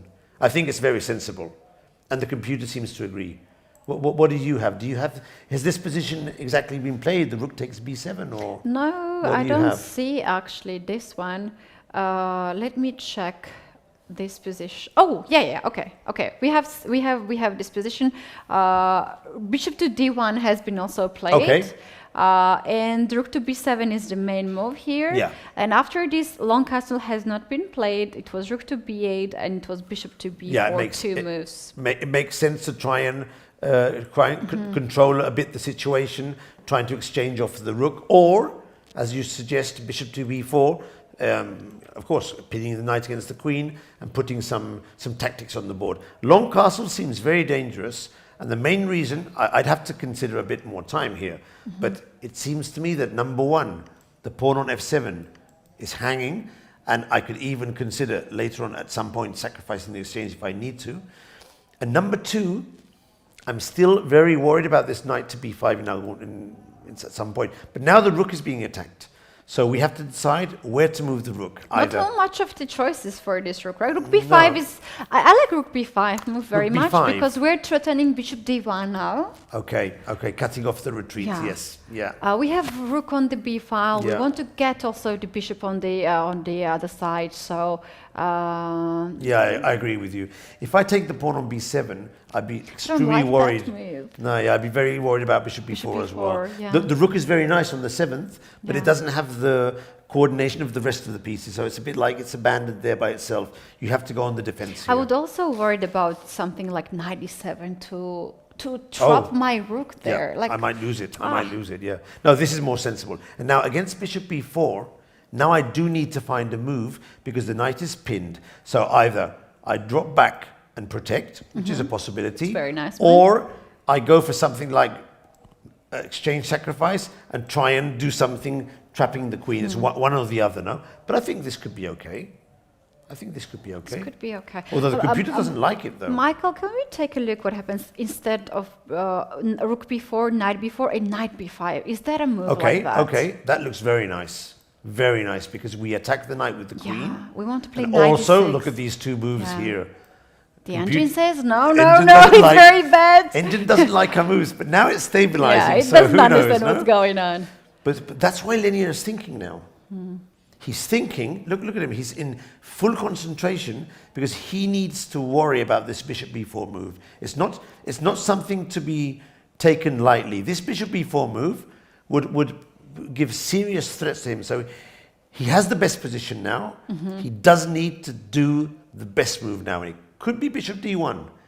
Let's do it ourselves. Yeah. Bishop d1 hits the queen. Okay, the queen has to go to d3 in principle. Queen d3. And now let's try and find a good move now. Could it be bishop a4? But then we're losing the rook. I don't see enough compensation. No. Could it be rook somewhere? Rook to b2 maybe, taking away the square of c2 for the queen. Could it be rook b5? The move you were suggesting before. Yeah, rook b5, rook b2. For example, if you play rook to b5 now, and he comes with the bishop, the sacrifice we did before, which the computer didn't like, maybe it's better now because the queen is worse in d3, and also we have this idea at some point. Let's check it. Take, and let's go for the jump. And now we have this, and even at some point, this. This variation of the sacrifice, it's improved and it's better position. I like it. I like it more. I'm not sure what's going to happen, but look at Lenier. Look at the concentration. He's an unbelievable player. Very, very good. Very strong. Very strong. Very solid. Very, very mature. Very good at blitz as well. Very good fast player. In Baku, as you know, I was in the World Cup. I had the opportunity to see all these players playing these Armageddon, these very fast games. I mean, Lenier is brilliant. Very, very good. Very calm. Very collected. I mean, he's never phased, never nervous, always under control.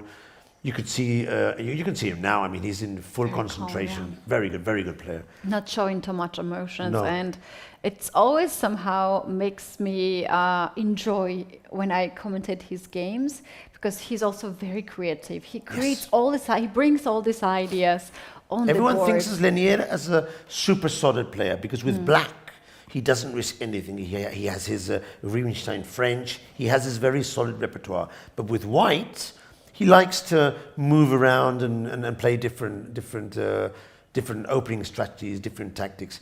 Now, but of course, this is a position which he really needs to, put, as I say to my kids, clavar los codos, which means, put your elbows down and really, think, put your head in motion. And he has this position, exactly. Look at his elbows. When a player puts his elbows on the board and really starts thinking, he's concentrated. He has a deep concentration. His concentration, and we can see also number 9 seated player here, Wahab Sanal, was also observing this game. This is getting a very nice shape for us to enjoy the position.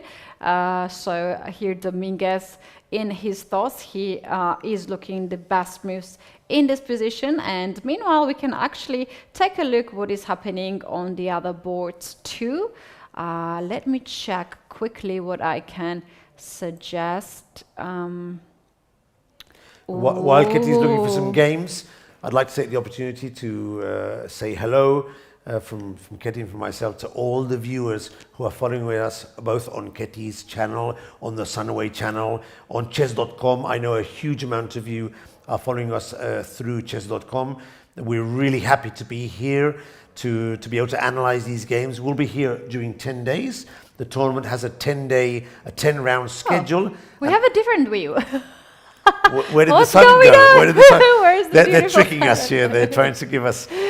So it's a 10-day schedule, and on the last day, which is a morning round, the last day, they do a traditional tie break of Armageddon in the afternoon, and always there's tie breaks, always, Kitty. I'm not sure, I don't know what happens here, but on the last day, there's always fireworks in the afternoon. Super cool, super fun. We even commentated from outside one day, and it was really, really nice. So stay tuned every afternoon. You can always follow Kitty's Twitter handle, follow my own Twitter handle if you want. Make sure you're following her channel, the Sunway channel, and of course on chess.com, where you can see the games. Yeah. And thanks to chess.com for allowing us to use their software, and you can see the playing schedule. The schedule. These guys are fast. They're listening. These guys are fast. They're listening to us. They're listening. So here every afternoon, 4:30 CET, which is Spanish time, and the 10th round on the 22nd. And of course, pay attention on day.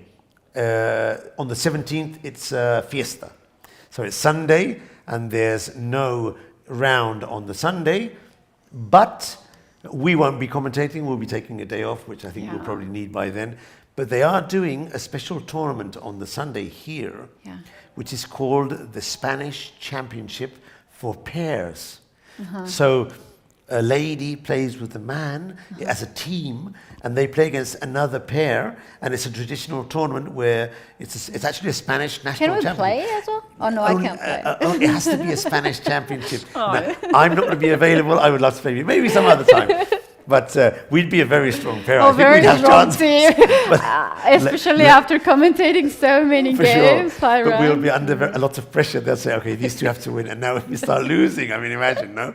Playing blitz. So stay tuned with us, and I'm sure you'll be able to learn a lot of new ideas, enjoy this top-level play, and accompany us in this and you guys, if you are looking how to join this tournament for next edition, that I'm sure many of you are already checking in internet, you can just Google Sunway Sitges chess, and you will find all the information. And I'm sure this festival will become one of your favorite destinations to go. And at this time of period, I'm coming from Poland.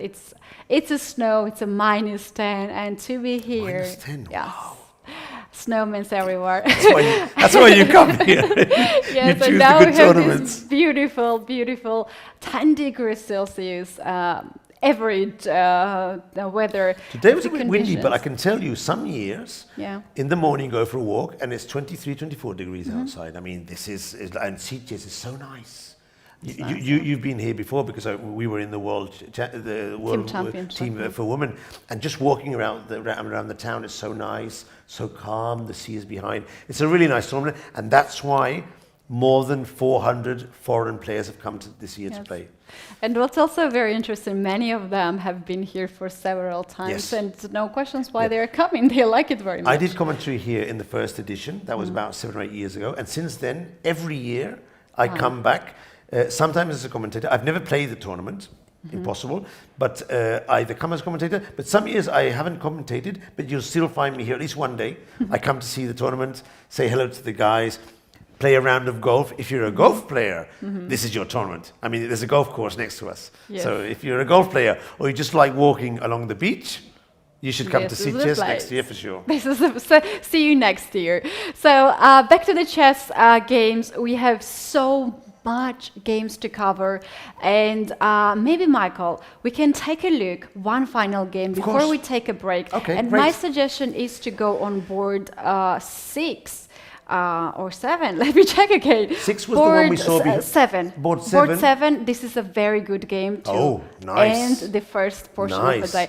And Michael, if we go just 2 moves back, Yep. Black actually started to complicate the position at this point after this check. Instead of move the bishop away, he played. Look at this. How Okay, so white is. Cristobal played f4, hitting the Yeah. bishop. Black went for the check. Cristobal obviously blocked with the pawn.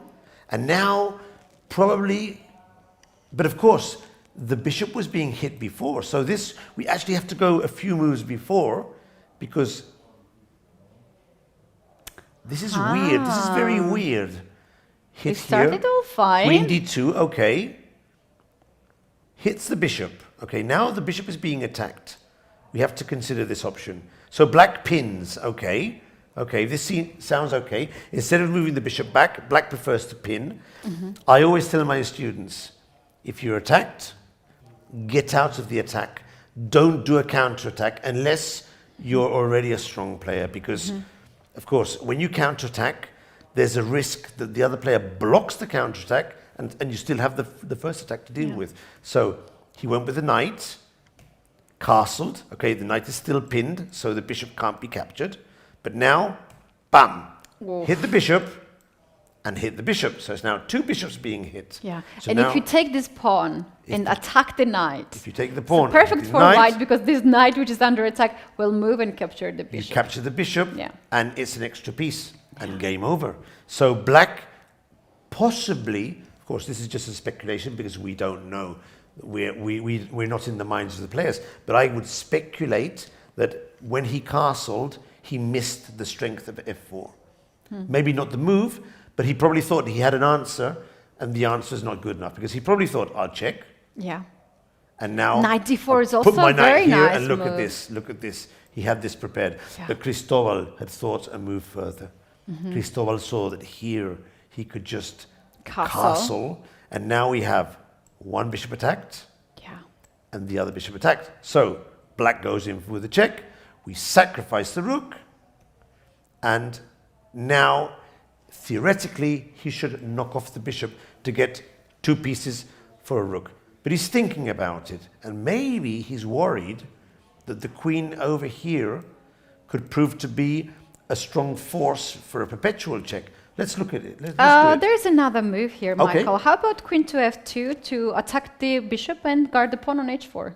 Push the bishop back and then capture the Yeah, bishop. Okay, that is correct. But he might have to calculate that if he does play this, maybe black can knock in bishop takes g3, but he still wins the 2 pieces for the rook. So he's deciding which of the 2 pieces he wants to take. Yeah. But in this case, I have prepared the answer. You take the bishop, right? Pawn takes. We take the pawn. Yeah, the light square bishop is still it struggling. might After be bishop trapped. f5, I will play this move and g. Lovely. He can still escape, but then there's a discovered So check. did- So he oh, won't yeah, be able yeah. to escape. Knight f6 probably Lovely. already, yeah. He's crushing here. So Enriquez, although you can see him on the board in full concentration, he knows he's winning, and he's just choosing which one? of the options he wants to do to win. Does he want to capture the bishop straight away, or does he want to knock in queen to f2, or maybe even some other move? No? For example, going with your idea of the trapped bishop, I don't think he'll do it, but I can even see him thinking of this move here, and then trapping the bishop with queen to f2 and some g4. But of course, this does allow this variation. He take with the knight, and now the bishop will end up being trapped. So he has so many options to win. And what he's doing now, he's got his elbows crunched down. He's thinking. He's breathing. He's, just taking his time, making sure he takes the best decision, the one that will allow him to win the game without giving too many counter chances to opponents. That's right, and he's in a very good situation. Look, he decided to capture the bishop actually on h4. This is a straightforward. I see the line and I'm there's going a very nice for it. idea here. When he caps, I suspect that he might be able to play queen f2 now. Queen f2. Threatening the bishop. And of course, change of queens, goodbye. And if the queen goes to h5, there are so many good moves here.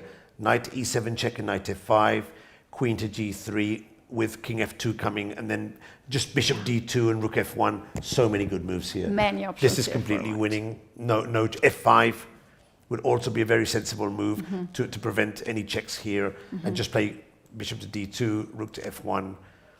I mean, the bishop is still struggling here. He could lose the bishop. Yeah. This bishop could easily be lost. As long as there's no strange, weird tactical shot, this position is completely lost. And Cristobal, I have no doubt in my mind that he's going to go on to win this game. Right, but look at his time situation.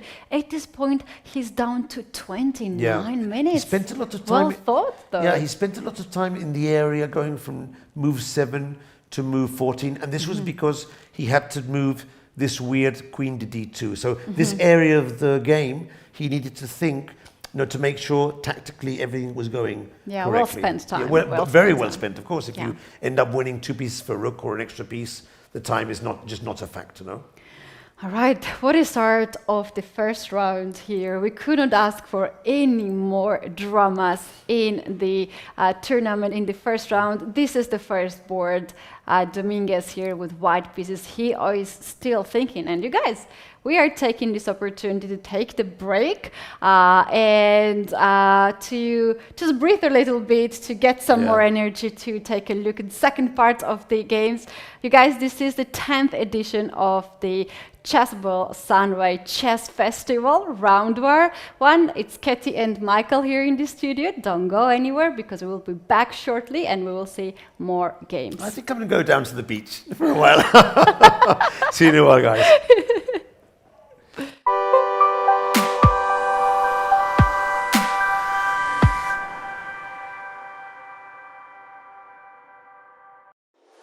Checkmate the climate change.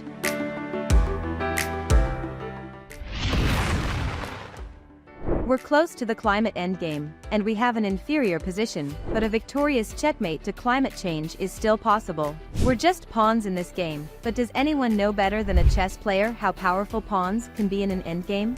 At Chessable Sunway Sitges International Chess Festival, we recognize the power of isolated pawns, but we love to play in coordination. We can castle and wait, but we always preferred dynamic moves. This is why we ask you to embark with us on this journey to help raise awareness in our beloved chess community. One move at a time, and we'll see if a small advantage becomes decisive one day. We can all together put our grain of sand to save our planet. There's no better game to win. So how are we doing more precise moves now than we used to? Less paper, more digital. We stopped using tons of paper to publish and distribute results in pairings, announcements of lectures and side activities, etc. Emails and WhatsApp messages have become our bishops to rapidly spread our messages, and our screens strategically placed across our facilities help cover all squares, so that no one can move without knowing what's going on. It's not only sustainable, it's convenient. Cell phones may be the enemy of fair play in the playing halls, but they are our best ally outside them. We developed our own app for iOS and Android that you can download and open anytime, while not playing, to be up to date with what's going on in our chess festival, and without any risk of being blamed for cheating. It's also available in the smart TV of your room. And what about accreditations? Here's the deal, don't throw them, because with just a little water and minimal care, your accreditation, printed on paper with seeds, will germinate and become a plant. When you're home, it will remind you of the memorable moments you spent at Chessable Sunway Sitges International Chess Festival, and it will cheer you to help us to be just part of the opening of the chess community's game against climate change. Don't get it wrong though, our accreditation won't grow green chessboards. Electronic score sheets are arriving, but we may need some extra time to adopt them. Players will need to keep on writing. However, when printing is necessary, we try to use recycled paper. Less plastic. We may not be able to make it disappear immediately, but we're looking to leave plastic in Zwogswang. Quality and attention to details has always been part of our identity sign at Sunway events, so we're not cutting anything. Will we still be giving pens for notation of score sheets or gifts to participants? Let us keep the surprise, but if we did, who knows, they will preferably be made with biodegradable and ecological materials. What about free water during the rounds? We will be using sustainable packaging, and we will ask players to take a small step towards sustainability to have their ecological bottles refilled. While we love online chess, over-the-board tournaments like Sunway are a unique experience to take part in. So, what about plastic chess sets? We know we still have many, but we're very aware of time pressure. We're kind of turning back the clock to enlarge the number of wooden boards and pieces in our tournament, in a timeless move for eco-chess crusaders. Better accommodation. Since 2021, our 4-star hotel in Sitges has the Biosphere certification in tourism, which recognizes our continuous improvement towards more sustainable models. And, knowing that chess players require very well-lit playing halls, since 2023, solar panels installed next to the main playing hall are producing part of our own energy. There are many other measures that Sunway Playa Golf Hotel and Spa, venue of the Chess Festival, has been introducing during these years to reduce its carbon footprint, improve water efficiency or allow energy savings, like changing almost all lighting to LED lighting, or installing motion sensors to activate lights in the hotel's less crowded areas, detecting even the quietest chess players. Sensors in windows and doors limit the useless operation of air conditioning machines when those windows and doors are open. Taps in restrooms have been changed to prevent the waste of water, which is precious in our warm Mediterranean location. Amenities left in the rooms for guests are biodegradable and ecological, etc. All guests at Sunway Hotel and Apartments have free bicycles to facilitate their mobility, reducing the environmental impact of transportation. There's no more enjoyable and sustainable way of entering a game or of mentally analyzing your moves after hours of concentration than to cycle along the seafront promenade. And for those who don't want to cycle, we also provide free bus passes that will allow you to forget your own car during your stay in Sitges. Responsible F&B management. Just in case players haven't eaten any opponent's pieces during their games, we make sure they have enough quality food and beverages in our restaurants at Sunway Playa Golf Hotel and Spa. Purchase from local suppliers, when possible, to reduce the impact of CO2 and promote proximity trade is just part of our game strategy. It's not only time we don't like to waste, so we use efficient waste management to get a better endgame position. Selective garbage collection, or use of returnable glass bottles and other containers, are our defense, no matter if Sicilian, Slav, or French, against environmental degradation. And our openings list includes the use of biodegradable and recycled single-use items such as tablecloths, straws, or napkins. Let's talk coffee. It's organic, it's sustainable, and it's in a biodegradable cup. Even our coffee beans are in on this eco-chess game. And we don't forget the quick response QR codes, which are available in our restaurants, and they remind us that a quick response is what our planet needs. Chessable Sunway Sitges Chess Festival was born 10 years ago with a mission, offering quality and taking care of details. We want every player to feel like a grandmaster. It's time to expand that mission for our next editions. We want every player to get a grandmaster in sustainability norm. We're far from perfect, but we're studying, training and calculating to improve.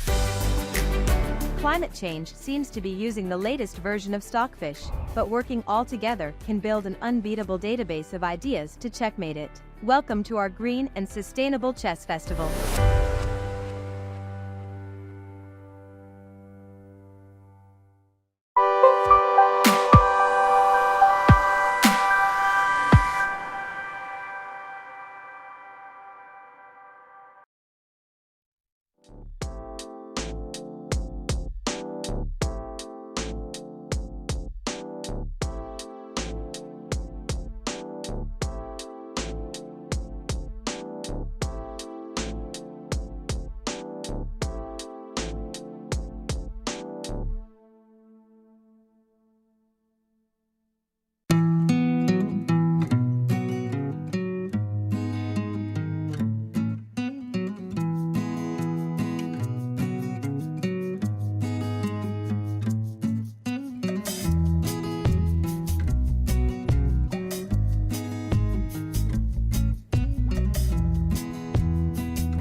coming back at the 10th edition of Chessable Sunway Chess Festival in Sitges, Spain. In the studio, Kathy and Michael are working for you guys, and this is the round 1. We do have more than 400 competitions from more than 50 countries together in this area, and we have the first games already started, and very interesting start, Michael. It's being, for the moment, fantastic. The games are shaping up very well.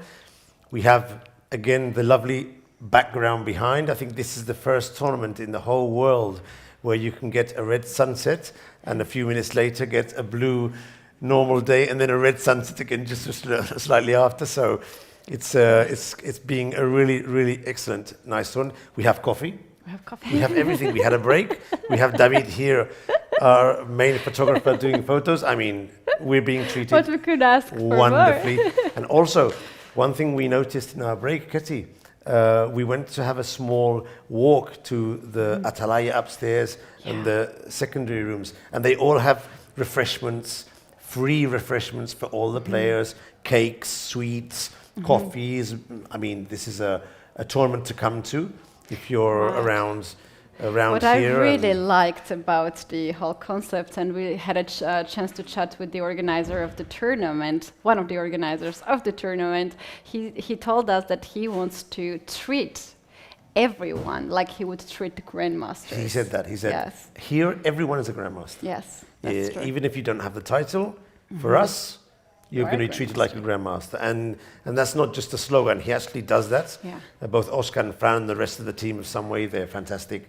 And they really do their best to make people feel at home. And I mean, it can't be something strange that there's more than 450 players here, and nearly 400 of them are foreigners who come specifically to play here, visit Barcelona maybe, just get some snacks. enjoy, Snacks are so good in here. and enjoy the festival. So, yeah, wow, so this yeah. is really nice tournament, nice. It's really a festival. We have the festive atmosphere around, and right outside of our commentary room, there is the ping pong table, table tennis, and the pool board. Yeah, they play and the quite swimming well. pool The as swimming well. pool And behind. some of the players have already finished their And they're games, doing and their- they're playing yeah, right now yeah. the other games and enjoying If themselves. any of you, although you're not playing the tournament, but if you live nearby or maybe in Barcelona, or even if you just want to organize a trip to Barcelona for a few days, we'll be here during 2 weeks, so you still have time to come and see Barcelona and then pop down to Sitges, enjoy the Sitges atmosphere, and then pop to the tournament and say hello to us to say, I want to meet come Katie say and hi. Michael, and you can come and say hello. So Katie, shall we get back to the... There is some game finishing already, and That's Cristobal Enriquez, I he think. won. He was the player with the 2 pieces for the rook. We knew that game would end up being a fast operation. And I think we should pop back to the board 1 game with Lanier, because there's been some action, there's been some moves. And although the computer does say that he's in very good shape, I think we really should see the last moves and see how the position got to here. The rook is off the board, bishop is off the board. Yeah, he did the sacrifice. Okay. Yeah. So we left it here, and there was your suggestion of rook to b5. We were wondering if he had to stick in bishop d1 first or not. He decided to play bishop b5, rook b5 straight away. He took his time to make this decision. I'm going to check exactly the time he took was. Here we go. I can't see it from here, but it seems to be quite a long number. 15 minutes. 14 minutes to make that 30, decision. His opponent pinned. We were expecting this, and he went with the exchange sacrifice, which we saw before that, according to the computer, might be dubious, but that was with the move knight to b5, which the computer was saying was not the way to go. But he played differently.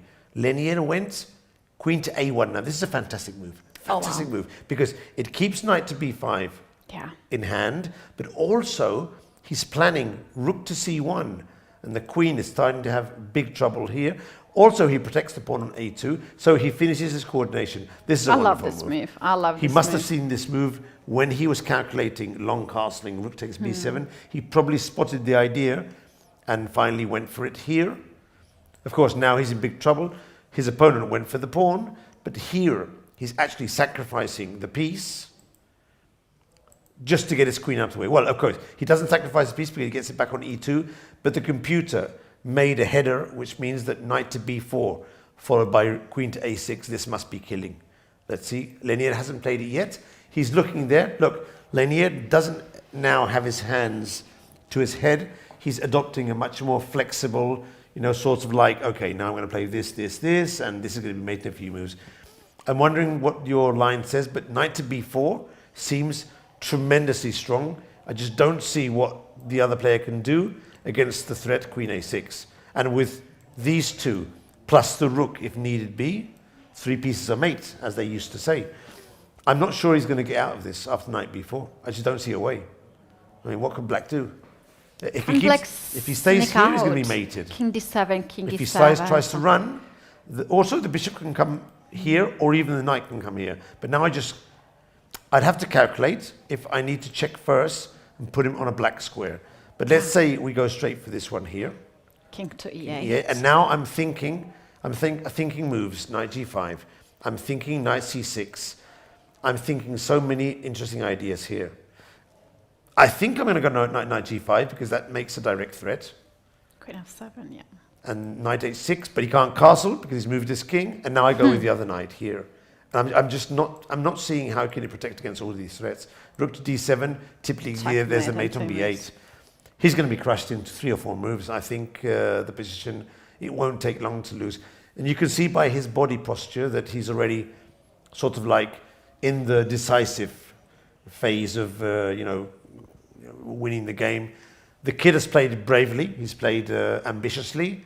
But he'll take a big learning experience today from this game. Very big experience indeed, and such a nicely played by Dominguez here in this position. Queen to a1 is this is a very good move. So well thought move here, with so many ideas and threats, and somehow Black is just shut down in this position. Yeah. Black is threatening, and this can be a very good example that taking pawns on b2, they are never free. Yeah, of course, it's a theoretical variation, and theory does hold the position together for Black, but it's very risky, and you really need to know your stuff very well. If not, you can easily fall down in a quick game as well. No? Of course, here, I'm sure he didn't want to play knight takes a2, because I don't see a move to prevent rook to c1. I just don't see it. I don't see it. Knight to d3 would be the other alternative. Let's check this for a moment. It does prevent rook to c1, but maybe it doesn't prevent bishop. Now, can he play bishop d1? But then there's queen b2. Okay, so I think if he puts the knight in the middle, maybe the rook comes to b1 now. I wonder what the computer says to this. He likes this move. But also there was knight b5. There were many good moves. Mm-hmm. Too many good moves. Too many good moves for this to be... Oh, by the way, this move here also opens up the threat knight to e1 or bishop to d1. Now he's crushed here. Yeah, bishop he didn't have a choice. Serious trap here. He just didn't have a choice. He didn't have a choice. As soon as the rook protects the escape squares, the queen is going to be under heavy pressure. And look at this situation. All white pieces are moving. All white pieces have some role in this game. And black's pieces are out of the game. But he played ambitiously. Mm-hmm. He probably knows that this position is correct. He knows he can capture the pawn, but maybe, I'm just suspecting that he hasn't really understood fully all the implications of the different lines, and Lenier is a world-class player. So if you make a mistake against Lenier, expect to be punished. From a chess point of view, obviously. No, because obviously, nowadays everything is taken out of context, so you have to be very careful. No one's punishing no one. It's from a chess perspective. Right. Michael, very interesting scenario on the board 3 as well. Here we have seen this game earlier, and quite shaky position here for the Indian Grandmaster Arvind. He's playing against FIDE Master Daniel Hristodorescu, and somehow here the bishop got on this file and white pushed the pawns too far. This seems to be a very decent position for black with so open king side. So He played bishop c5 instead also of bishop c6. decent move. But a very decent move. Short castle. Both short castles. castle. This already suggests he wants to play f4. Kingside attack. But this is something I normally struggle with myself when I play with white against the Sicilian. When my opponent has two bishops on the diagonals, I'm never sure whether to leave my king on h1 or on g1, because you go out of the pan and fall into the fire. Look at this, queen b8 and queen b7. Fantastic. What has Aravin done today? I mean, this is a horrible mistake for a player of the level of Aravin. Obviously, today he's had a very bad day. I mean, look at this. The queen wants to go to b7 to hit on g2, and you open up the diagonal. The only reason I can see is that he didn't find a way to protect against the threat knight takes f4. He just couldn't find a way to protect against knight to f4. He didn't want to sacrifice the exchange, which might be the only salvation. So he played e5. Yeah. And now look at this. Queen. Oh, look at the black pieces. Bishop He's and queen on this diagonal, attacking the pawn on g2. And the Another knight can come bishop in. also c5, taking under the control g1, very important square. Yep. Knight from g6, hitting the pawn on f4, and somehow we have to stuck with the rook there. And the queen of white's queen misplaced on h5. Somehow white's pieces are not coordinating. And you can see really is well. having a horrible time. Look at his body posture, his body language. He's not happy. He's not happy at all. Not happy. Not and happy at all. Michael, we had some more moves here. H3. Black just decided to give up this pawn in that way. There was this move, queen e2. Have we mentioned about that? No. Knight h4 was anyway the extra. The knight would come in for sure. Knight h4. And this hang. What I was thinking of, but of course, who am I to say? It's very easy to mention. Maybe I just don't know what he's missed. Did he want to give up the rook here, but then didn't? You also give up the pawn, yeah. And again, g2 pawn is hanging. What has he missed? I mean, why would he play e5 here? I mean, before playing e5, you just give up the rook for the knight on f4, or you play knight e2, or you maybe even sacrifice a piece on I don't know. Wow, this game is falling down very fast, Michael. The strength of the bishop pair. Strength of the bishop pair. This game is take the rook. Why not? And now look at this. This is a nice move because it hinders the activity of two black pieces and also prepares rook c8 and b5. I think b5 right away is also or b5 winning. straight away. Bishop b5, bishop c3. Yep. So white step back, bishop to d7, d3 next move, and black here goes with knight to f4. Oh, nice! Look at this. Very it's nice. just like you're taking everything in the center. Very nice. Wow. I was thinking rook c8, which it seems to me is a fantastic move as well. Yeah. But this is fantastic. This is, I mean, should white consider resignation here? I mean, he's the biggest he's success exchanged in and the 2 pawns down. tournament. I mean, look at him. Look at poor Aravin. Look, he looks very tired. I wonder if he's lagged or something because he looks very. But of course, he's being crushed.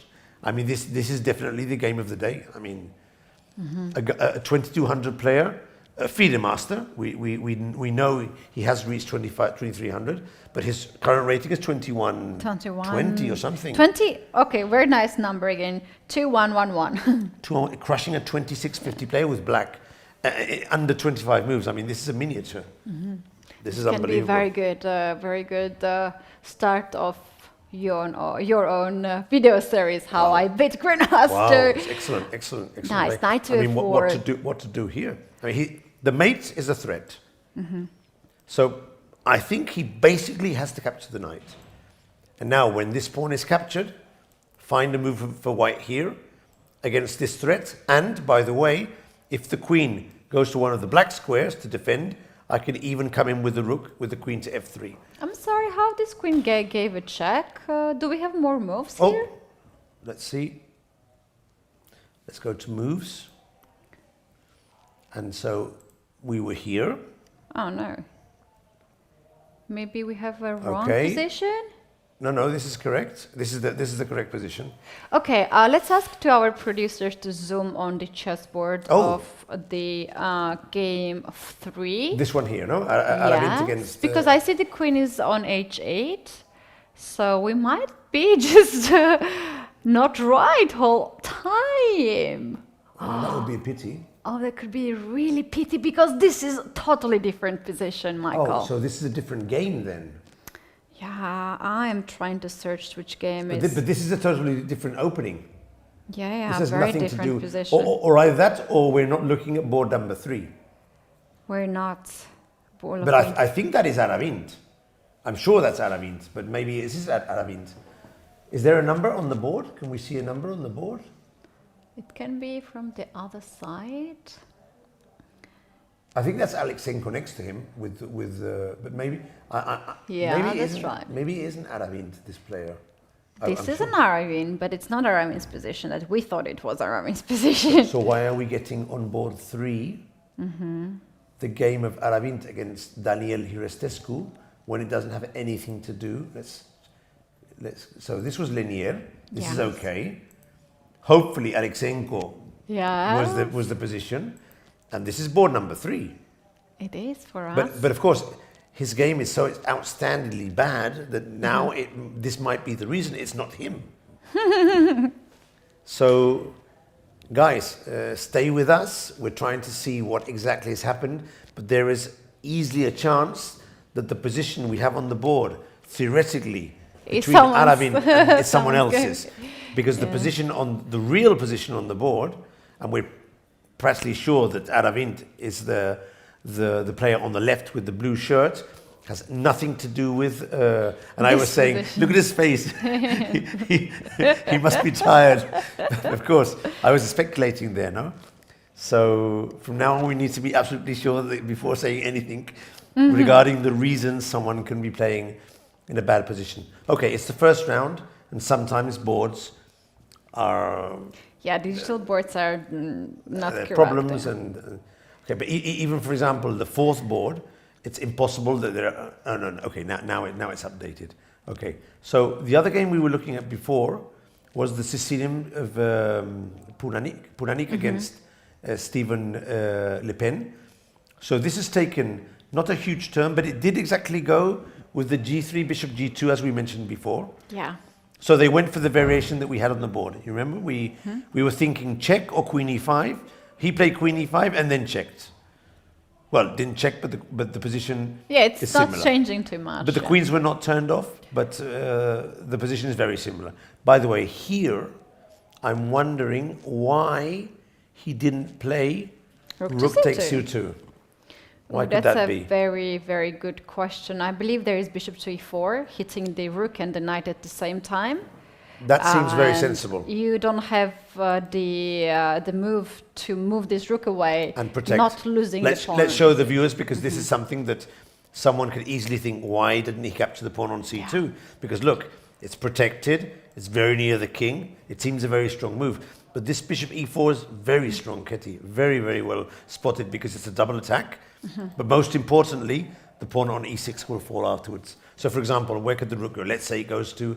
Of course, it would like to go to C6, but that's not... Let's say that Rook to C4, we'd swap off the knight, get back the pawn, and already this is looking tremendously dangerous. You cannot survive with this king in the center. All the white's heavy pieces on the board will attack the king. Yeah. So this variation will not happen, because he didn't capture the pawn on C2. It's a basic tactic, so for players of this level, this will not happen. Instead, he played Rook to C5, and Queen to D2, just putting an eye on the pawn on A6 so he doesn't think of going with the king. Maybe hitting D8 so this queen doesn't think about moving around. And I wonder if he's preparing to bring the Rook to E1 or to F1.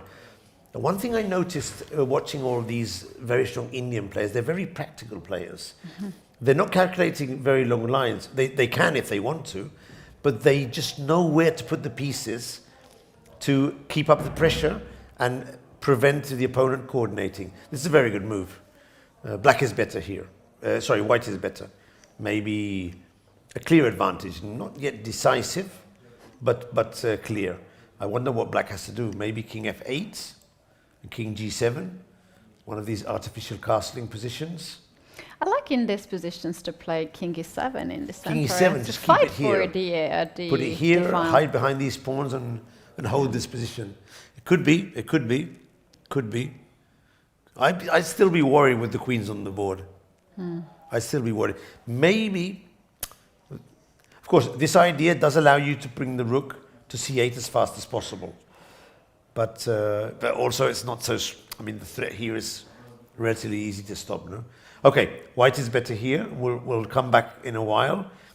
But this is a difficult position for black, especially because of the rating difference. And the other position we were looking at, which was really cool, was the Mendonca game against the Scottish kid, remember? We left it here. So the knight went to c5. Bishop to b5. The kid said, my queen will survive on b7. This was the move you suggested, knight to d5. Yeah. You did say that if he went back, the queen would be lost. So he keeps the bishop to try and avoid losing the queen. But rook c8. Oh, something happened here. You jumped back in the other game. Yeah, I did this 6, yeah. Number 6, sorry about that, guys. Yeah. Okay. Okay, now this move, I think, threatens bishop to c6, I think. So knight to d2 to jump to c4 or b3. And now he just went to j3. It's funny, he didn't find the way. I like this move, actually. But he didn't find the way to capture the queen. You wanted the queen. He couldn't find the way. Now he's just going to an ending, a decent ending. Very good ending. But still an ending. No, I wonder if there's anything. Was there anything better than queen to b6? How could you trap that queen there? h5, h4 maybe. I'm not trapping the but queen. he'll always have h3 if need be. So no, I was thinking I want to play bishop to c6. But I can't because he plays queen to a6. So I was thinking if I had time to play a6 first and then bishop. But then I was thinking if I do that, the other guy will play knight to b3. I might not be in time. Black's queen is also... it won't be trapped, but if you push the queen back... The bishop on b5 is hanging, that's the problem. But let's see what would happen, because this move does defend the bishop. And if he goes here, I run back to d8. I wonder if I'm still... in time of trapping the queen. Computer likes it. Computer But of course, loves computer it, is computer, no? They know everything. And mortal humans, we have to struggle with positions that we think might be okay in our heads, but we're not sure. So, as I was saying before, these Indian kids, they go practical. Okay, so we change queens, probably take with the pawn, could take with the knight as well, but we knock off the knight, we get the knight back from here. Where can it go? Has to go back. And now what do you think? What do you think black could do here? I was thinking here to get the rook on second rank, rook to c2. Also using the fact that white cannot really fight that easily for c file because a2 in the end will hang in some positions. That's one thing. I also like this h5, h4 ideas too. We could stick this in anyway. Yeah. It's very nice because there's no problem on the back rank. Your king can get activated here, and what has to struggle? H4 can be played. Now this is something very interesting for new players. You know this, of course. Sometimes you get mated on the back rank because. You left the bishop. I never liked this bishop here on h2. It's the worst place in the end game. Those of you who play the London system, be careful with this. You know, bishop f4, h3, bishop h2, and then you get mated. Yeah. And now we go with the 7th. Yeah, I agree. This is very strong. This is very strong. White is in trouble. Black is controlling completely the position. The bishop will go to f6. Heavy pressure on d4. Heavy pressure on b2. The knight dominating the position, and these double pawns only really help black, so they're not a weakness because they can't be attacked. Yeah, this game will be probably won by position, for black.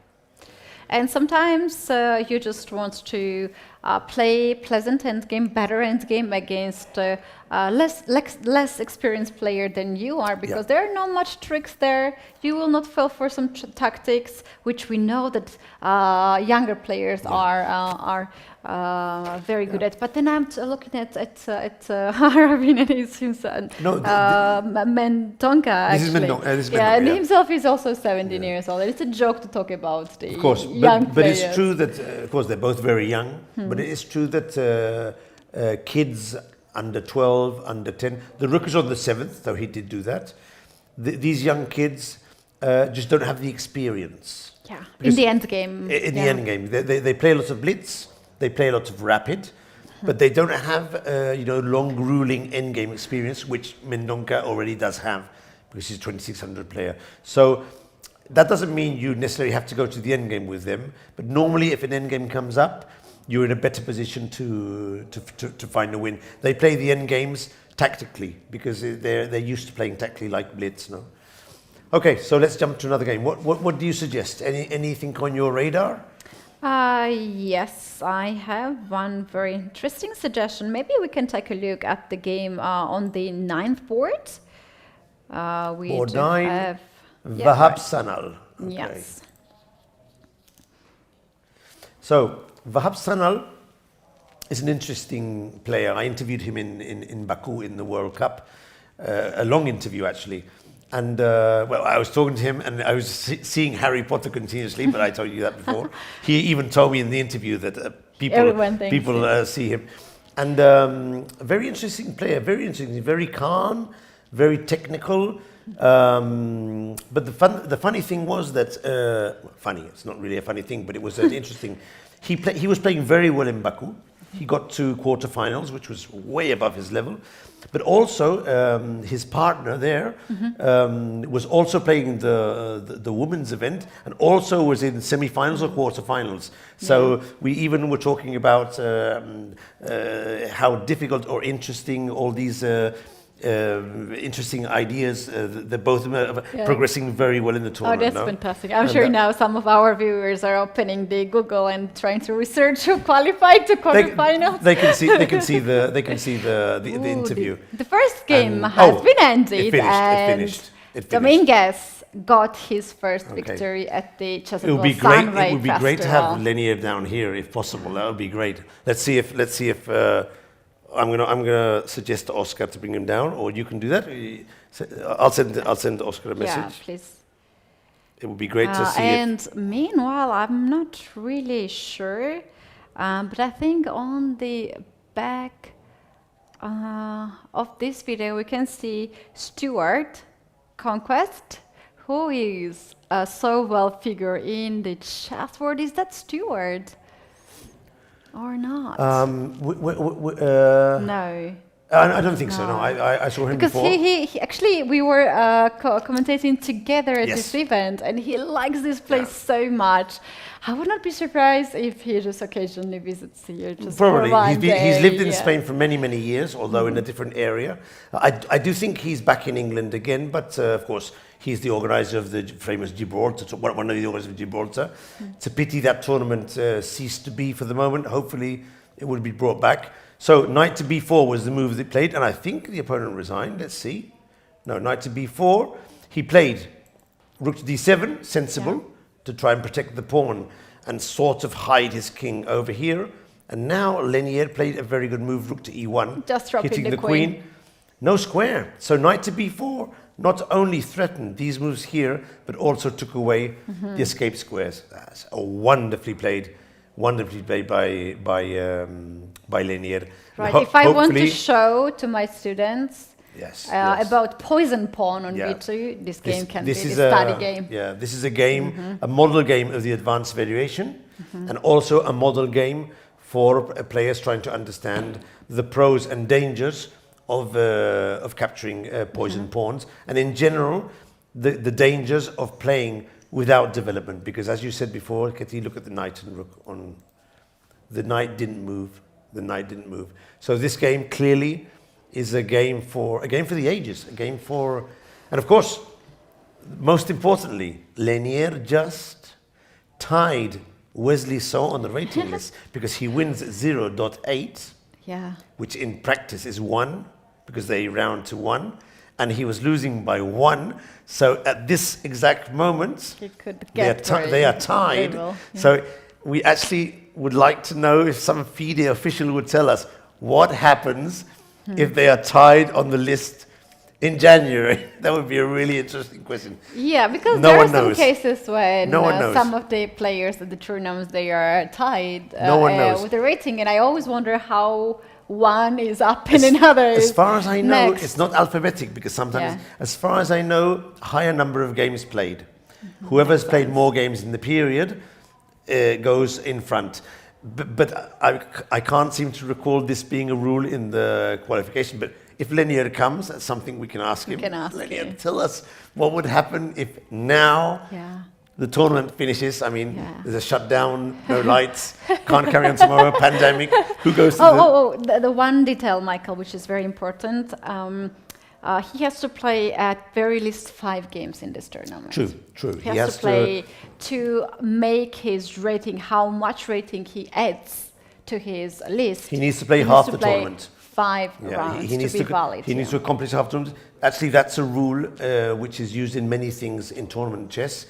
For example, in some closed tournaments, for example, if a tournament crosses the half mark and for some reason can't finish because maybe the venue has a fire, then the tournament standings are maintained. If it doesn't pass the half mark, the tournaments are cancelled. So this is really important. So of course we'll have Lenier here for sure, at least the first 5 rounds. I suspect that he's going to play all the tournaments. He'll want to win. I mean, he's number 1 in the ranking, and why not? I think there's a 5,000 euro prize, no, at least, or is it 10,000? It is actually a very nice prize. Who doesn't want 5,000 euros? What if he just makes 1 draw or loses 1 game? He loses a lot rating points. Okay, so that's something we should so ask him. So he can play when he comes. actually 9 rounds, win all of them, and with 1 lost in the end, he can take that would be heartbreaking. I mean, that's something we should ask him. I mean, what would happen if after 5 rounds, let's say on round 6, you're cruising, you have 5.5 out of 6, you've got your 4 or 5 points, not 1, 2, no, you're cruising. You have, even if Wesley decides to play, you have enough points. Will you finish a tournament knowing that 1 bad day would take you out of the candidates, which might mean a choice to play for the world title, which it would be? That's a tough one, a very tough one to we'll find out. Do you think we can ask that question? I think we can. I think Lenier's cool, nice. If he comes, we'll ask him to explain the game, and then we'll talk about it. And if the opportunity arises, I don't see why not. Okay. Very nice. And we actually are getting the information that's very likely we're going to get. Oh, maybe. We need an extra seat. We need extra seat. We'll ask him, Lenier, come on in and bring a seat with you. Okay, well, it'll be great to talk to him. He could talk a bit about the game, give us his insights, and then I'm sure he'll be pleased to answer a couple of questions. First of all, why did he decide to come here and not to India, where he was also invited? I even understood that he'd accepted the invitation. And also, what are his feelings towards the idea of possibly qualifying for the candidates for the first time in his career, and after a situation where he probably wasn't even thinking this could be possible. No, I'm sure he'll be pleased. Let's wait if he comes. And meanwhile, let's check any other interesting games. Interesting games. I think most of them are so interesting games, Michael, that we are struggling to find which one we need should. one that maybe has.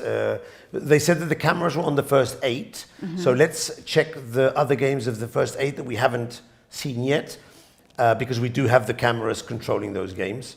For example, one of the games we should check, even briefly, is the Wonder Kid Volodar Murzin. Now you know Volodar Murzin. He's I think he's a 15-year-old kid playing under the FIDE flag. He's from Russia. Yeah, plays under the FIDE flag. He's recently the vice world champion under 18. Under 18. Under 18. Vice world champion. Fantastic. The tournament just finished about 2 weeks ago in Italy. Yes. So you were there commentating. Yes. I was saw a few commentating rounds. His games, and he made several draws at the beginning, and then we have not seen him on the first board, but in the end he managed to win against his countryman and the champion of the under-18 category, and that's how he actually got the 2nd place and the silver medal at the World Youth Chess Championship. And here this is a different tournament, because I remember seeing him at the junior youth tournament. He was struggling in the equal positions, because obviously he was first-rated player. Of course. more than 300 or 400 rated player, and it was not good for him to make draws, right? It's He's tough, losing it's a tough, lot of rating. tough for him, yeah. But this is a different tournament. It's an open tournament. He can be more free here, more creative here with his ideas and position. Let's check it out, how he's doing here with black pieces. I met him the first time in Sochi. He was 14 then. Of course, in 2 years, look, he's grown. I mean, kids nowadays grow at a rhythm so fast. And he was a very young kid there. I think he went on to lose the first eliminatory, but already they were saying very, very good things of him. I think he lost against, I think it was Jovava or Chiparinov. I think it was Jovava. But they were saying that this kid was going to do great things, no? Yeah. And of course, playing these youth tournaments when you're the huge favorite is always very difficult. In fact, I think the under-18 category was won by another player from his own delegation. Yeah. He played in the last round. In the last against round, no? him, And yeah. I think he defeated him, but he was Yes, already, yes, the other guy was exactly. already the champion, no? Exactly. So he's playing here with black. This looks like some sort of King's Indian, but let's just quickly go through the moves. Yeah, it's King's Indian, fianchetto. Very theoretical. But nothing better than the King's Indian with black to go for a win in a first round. So it That's seems right. it's a very sound decision. Now he's threatening at some point to capture e4. So this needs to be attended. The player with white closes. Player with white is... these are dangerous players. They come from the Uzbekistan. It's a big delegation. Uzbekistan has brought here 21 players. And in El Llobregat, which was last week, there were 27. So basically, the full delegation has come to play here. And they're very young and very strong. So you have to be very careful playing against these young whiz kids. Okay, so now he's striving to play at some point. He has to go for f5. That's the only break he has. First, he improves his bishop. Now he has some control over the dark squares. So for the moment, he's played this tropical h5, h4, weakened the structure, and now dark squares are his. At some point, he'll exchange the bishop, and then he'll probably go for f5. But I think that needs to be prepared still. And also, on the queen side, I'm wondering, the future of this bishop seems rather meager, no? I'm not really sure. Maybe it's just here to protect against b4. So white can't really improve on the queen side because c4 is hit. And meanwhile, black can try and do things on the I like the strategy actually, because white's idea in this opening is to play b4 and then c5, and c5. Get the weakness on the queen side, or some entrance for the white's pieces. And this bishop, you just pointed out, is stopping b4 happening because the pawn on c4 is hanging, and somehow white has to give more efforts to push the pawn on b4. Something maybe knight 2 to guard the pawn on c4. But I was thinking it doubles first, the pawns. Yeah, maybe swap the bishop, but then I'm sensing something bad is going to happen when black eventually goes for f5, combined with a knight on g5. I'm sensing that, okay, you'll end up playing b4, but you're going to be mated while you're preparing that. That looks very dangerous. Yeah, the difference in King's Indian is that black is attacking on the king side, and white is attacking on the other side where the king is not. It seems slow. Black's attack is usually slow powerful. And white has already weakened slightly his king side, so when finally f5 comes, he'll have trouble hanging on to that position. So that's basically what might happen in this game. Of course, we're not sure, we don't completely know. And the computer does say that for the moment, the position is more or less balanced. So that does mean that, according to the computer, white does have enough options to keep the balance. But it's a difficult position to play. The other game we still haven't seen was... there's one... Sasikiran is the other one. Sasikiran, and there's also Seturaman, another super grandmaster from India. He plays on the board 10. Do we have... Let's go to 8 first, because we do have the camera on 8, I think. Okay. And then we'll go to 10. I think the first 8 with the... Yes, so we're going to go to board 8, where we have an ending. We can see this just briefly, the ending, where player Yannick Keller, with the white pieces, a 21-something player. And with black, Grandmaster Krishnan Sasikiran, who not long ago was in the 2700 range, but due to the rating deflation and also probably a streak of bad results, has dropped down to just under 2600, but is an excellent player. Sasikiran has played for the Olympic Indian team many years. That's right. So I even remember in Turin in 2006, so I was there working for ICC, and the team was Visyanand, Sasikiran, a very young Hari Krishna, and the fourth player, Vidit wasn't there yet. The fourth player I seem to remember was Gupta or Ganguly, one of these 2600 older generation players. And Sasikiran was bought too, and he was 27 something, so a very strong player. Very strong player. But here, he's playing with black, and my question is, will he win this ending with the amount of material that's on the board? What do you think, Ketty? What do you think? Do you think his bishop pair will be enough to get a win in this position? Usually I like bishop pair in the end game because I can feel more power of the bishops in the end game. However, in this end game, there is not much of the weakness or the potential to create a weakness. The pawns are quite limited, each pawn on the queen side for both players and 3 connected pawns on the other side. So it is quite difficult to make any progress on the king side here for both players. And to answer to your question, Michael, I think it will be quite difficult for black to get something out of the pair of bishop advantage in this position, because on the other hand, white is also blocking quite nicely the pawn on c-file with knight to c5, and for the moment, even though black's pieces are more active, bishop pawn e5 is targeting the pawn on b2, and the white bishop has to guard. I think it will be not that difficult task here for white to handle. But there is one little nuance here when you play against a very well experienced grandmaster and you have this kind of like easy end game. Somehow you're more relaxed. Yeah. So here I would, if I were with white, I would try to be fully concentrated until my opponent, and I agree here on the draw.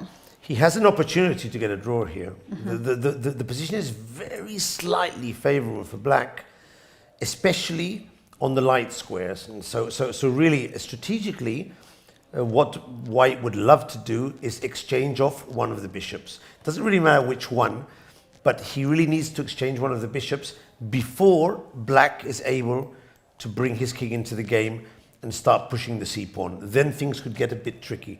But I agree with you.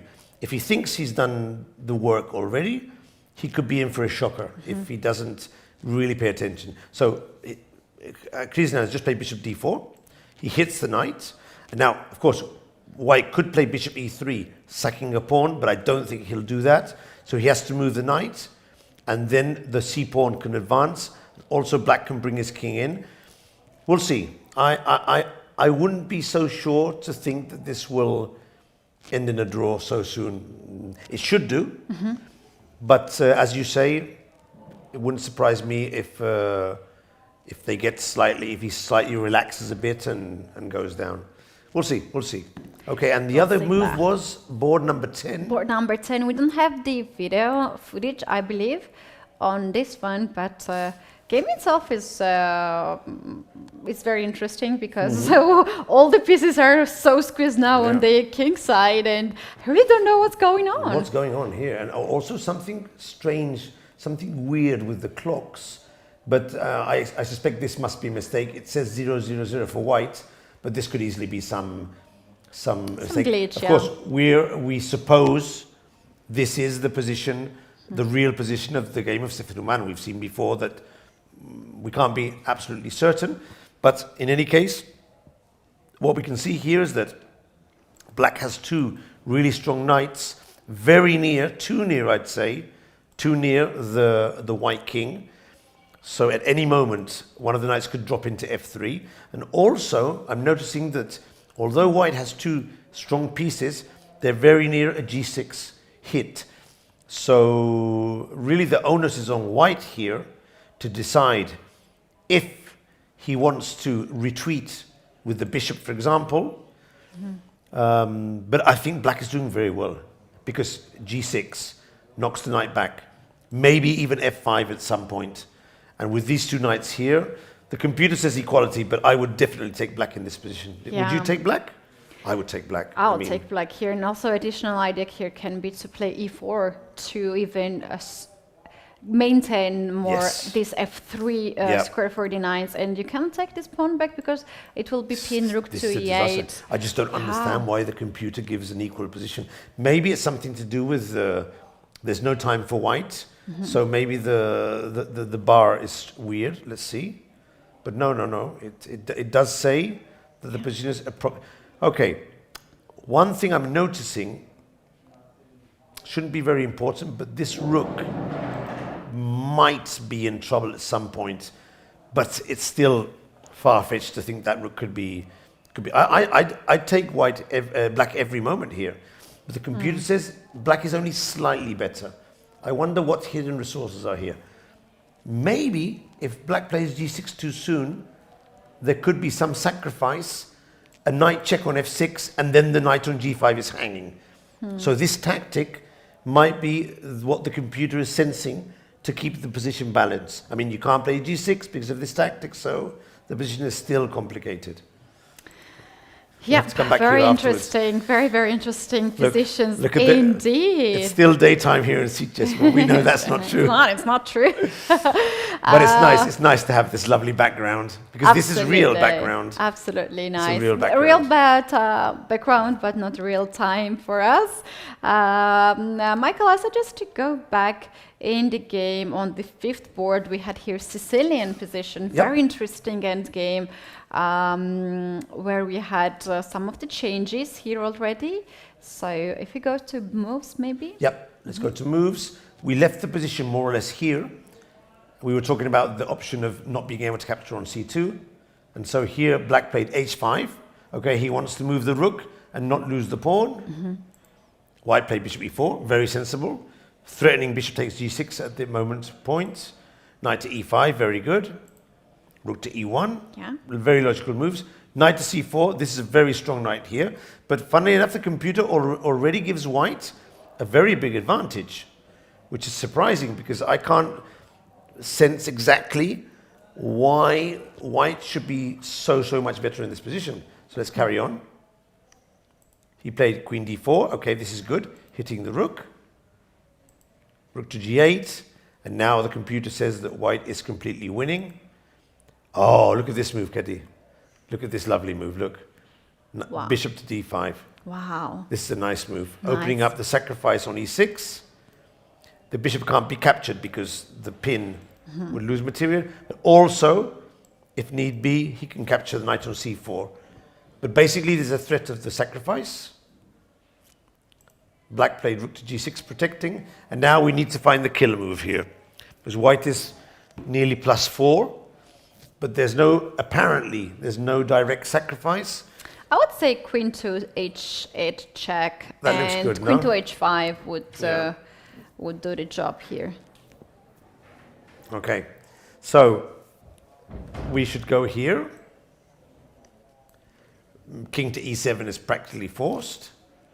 And now the thing is, should we capture? Because you're going to pin yourself with the bishop, right? Even though right now it's not hanging. Auto pin, I never like that. I never like this. Auto pin, I like that. Or auto pin, to self pin, I think is the correct phrasing in English, to self pin yourself. I'm wondering if there's some bishop takes e6 and some check on h7. I'd like to look at this variation just momentarily. Take. If f takes? Computer doesn't like. But I was thinking this check here. Yeah. And this does look good because I might be mating with rook f1 if the king goes to f6. But the computer doesn't like this move because of rook takes e6. And here I was thinking of capturing and checking. But there's not more than a perpetual check here. I'd probably get a perpetual, but as long as the queen is not hanging because it's protected, we don't win here. So this variation wouldn't be correct. I think we have to do what you said: capture the pawn on h5 and hope for the best. We'll self-pin ourselves, but it seems that we still have the advantage, or find an even better move. What other move could we have here? Let's see. Meanwhile, we have some of the results updates. So this is the board 6. And there's a game finishing there. That's Mendonca. This is Mendonca against Ricci, and seems like Black has converted the advantage. Leonluca Mendonca won. Fantastic. And I'm not sure. I think this is our position. So we'll see what actually happened in the game. Okay, so we left the game after Queen B6. He didn't exchange queens. He just played knight to B3. H5, your move, Ketty. Now the exchange queen, the rook came in, and now he started pressing. He changed the bishop diagonal. That's very nice. Oh, F3 looks like a big blunder, but let's see why. A5, A4. The knights are struggling to find good squares. D4 pawn is under attack. A3 gets the other rook in. Pawn on H2. A2 is being hit now. So difficult. Knight C3 going in for the kill. Now he wants to win the pawn. Take. Pawn pass takes. Pawn. Already on the 3rd rank. Well protected pawn. You got the square just in case. Remember we were mentioning this before. And now the pawn just goes through. 2 bishops. This is a crushing position. Oh, this is nice. Oh, nice this tactic. Is very nice. Yeah, nice tactic. This is very nice. A tactic to resign. Yep. Yeah. And here. Nicely done. Very well played by Mendonca. Very nicely played. Very clean. Very nicely played. Of course, his opponent is young. Still a lot to learn, but very nicely played. What other results do we have? Let's actually, for that, take a look at the playing venue. Yes. What we have, how many games are still in progress.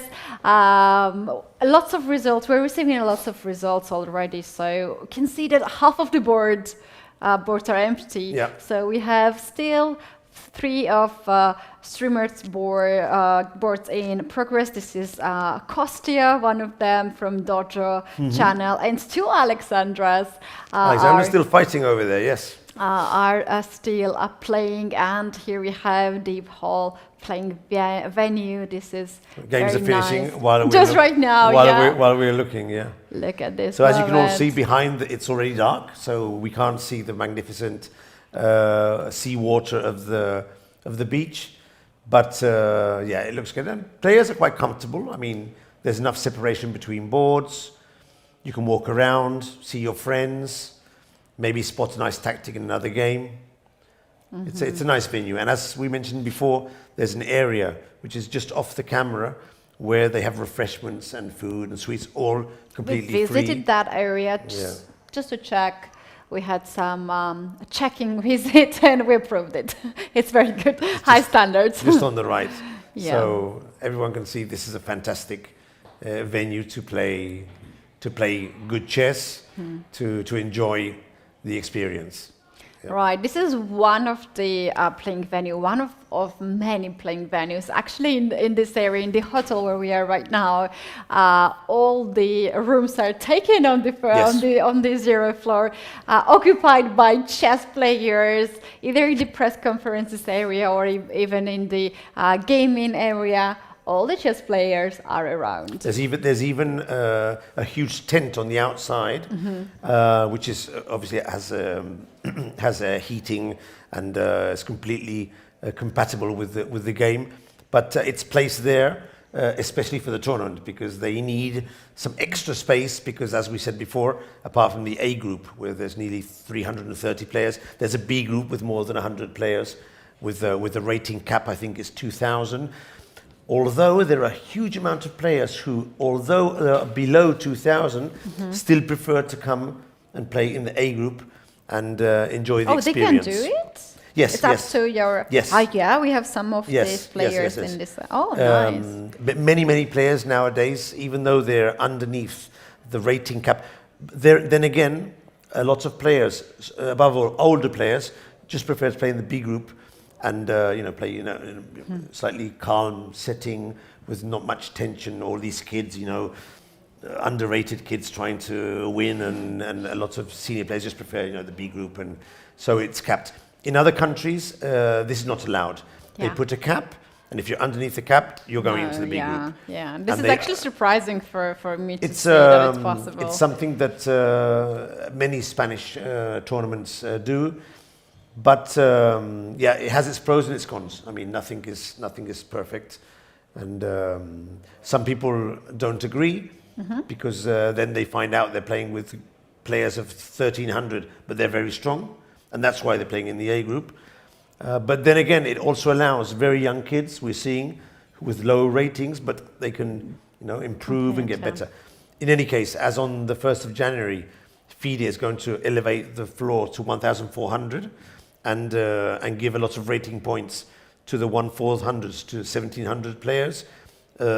Rating will be inflated again. So it's a big inflation coming up in the chess world. Yeah, it's for sure, because if they push the floor 400 points up, it seems to me that the points will trickle up to the top slowly, maybe in a 1 year or 2 year period. But of course, mathematicians have studied this, and they're saying it's correct. So, I mean, who are we to discuss with the mathematicians? This is, I think, actually a lot of we are struggling with the low rating in the chess tournaments, and you're playing a lot of tournaments and you're not getting any rating. So it's a struggle for many chess players, and also starting from 1,000 and to go all this way, it is impossible. And as a beginner of chess tournament, let's say you are starting when you are at the age of 8 or 10, when you're underage kid, you cannot travel that much. You have a school. You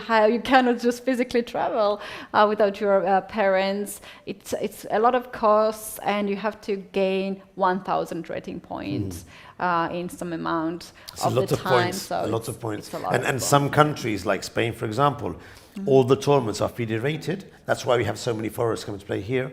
But then again, there are other countries with a lot of chess culture and tournaments, but not FIDE rated, so they take more time to be able to elevate their ratings. Let's see if the new system by FIDE helps to correct this situation. I think we should go and what board is Alexandra and Kostya playing on? We might be able to check one of the streamers' games, because these are, as we said before, they're games here played by well-known chess streamers who are broadcasting their game live on their own channels. Twitch and YouTube channels, which is a very special thing. And the playing hall, which is being shown now, has a small area reserved for these 4 or 5, I think they're five chess streamers. So I can recognize Kostya Kavitsky. He's a well-known international master. He's there on the left with the glasses. He forms part of the Chess Dojo and is streaming his game there. And I can see Alexandra Prado just finished her game behind. Yeah. Alexandra was this morning in the Magician's axe. Oh, we got tricked today, Yeah, Michael. we got tricked today a lot. Yeah, I nearly had a big trick on me. So Alexandra finished. Okay. Okay. So that's a game. We might be able to check the game of Alexandra, maybe. Might see check what her happened. stream very quickly. Yeah, check out what happened in her game. Let me actually do that. Let me actually do that. Check out her stream because this is so funny these days. I wonder what board she's playing on. Let me check. I can check in the board and see what board she's playing on, and if the board is available. Maybe we can just... Oh, I can see it's it's S... What is... ST2? Oh, 72 maybe? ST2. Oh, streamer 2. But which board is it on the list? That's the thing. Oh, if we can just put a little bit down to see his opponent's number. Okay, 99. okay. 99. Probably board 99, no? Oh, this one probably is not on the... Oh, they're at the end. Oh, we have it. We have it, actually. Andreu Blasco coil. Okay, she lost the game. Andreu Blasco's from here. I know him. I've played against him. He's a very decent player. Blasco. So Alexandra didn't have luck, wasn't not on her side today. But as I say, the most important thing of the streamers is not so much if they win or they lose, because of they're growing the game. They are offering a huge amount of their followers and spectators the possibility of watching the game. Their idol, their person of reference in chess, playing a live game. And if they win or they lose, I mean, that's the sport. But they do their best. And they stream the game live, which is something very interesting. Fantastic opportunity so for today the streamers. She didn't have fortune on her side. Kostya Kovitsky plays on board 66 against Benoit Gaillon. Yeah, Kostya didn't have, as we said before, he wasn't lucky today. He lost his game. But he was live, no? He was playing? He was playing live, and it didn't seem to be... he didn't have of course, because of the 10-minute delay. So he was still live featuring, but okay. Yeah, we'll leave this one here. And what about some intermediate games, maybe of the 10 boards 11 to 20 section? Maybe there's some interesting games there. Let's check it out. For example, if we have any. Let's see which player we could choose. For example, Grandmaster Brandon Jacobson is playing his game here.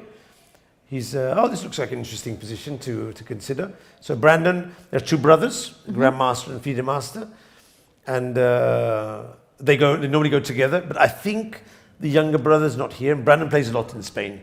They are from Spain?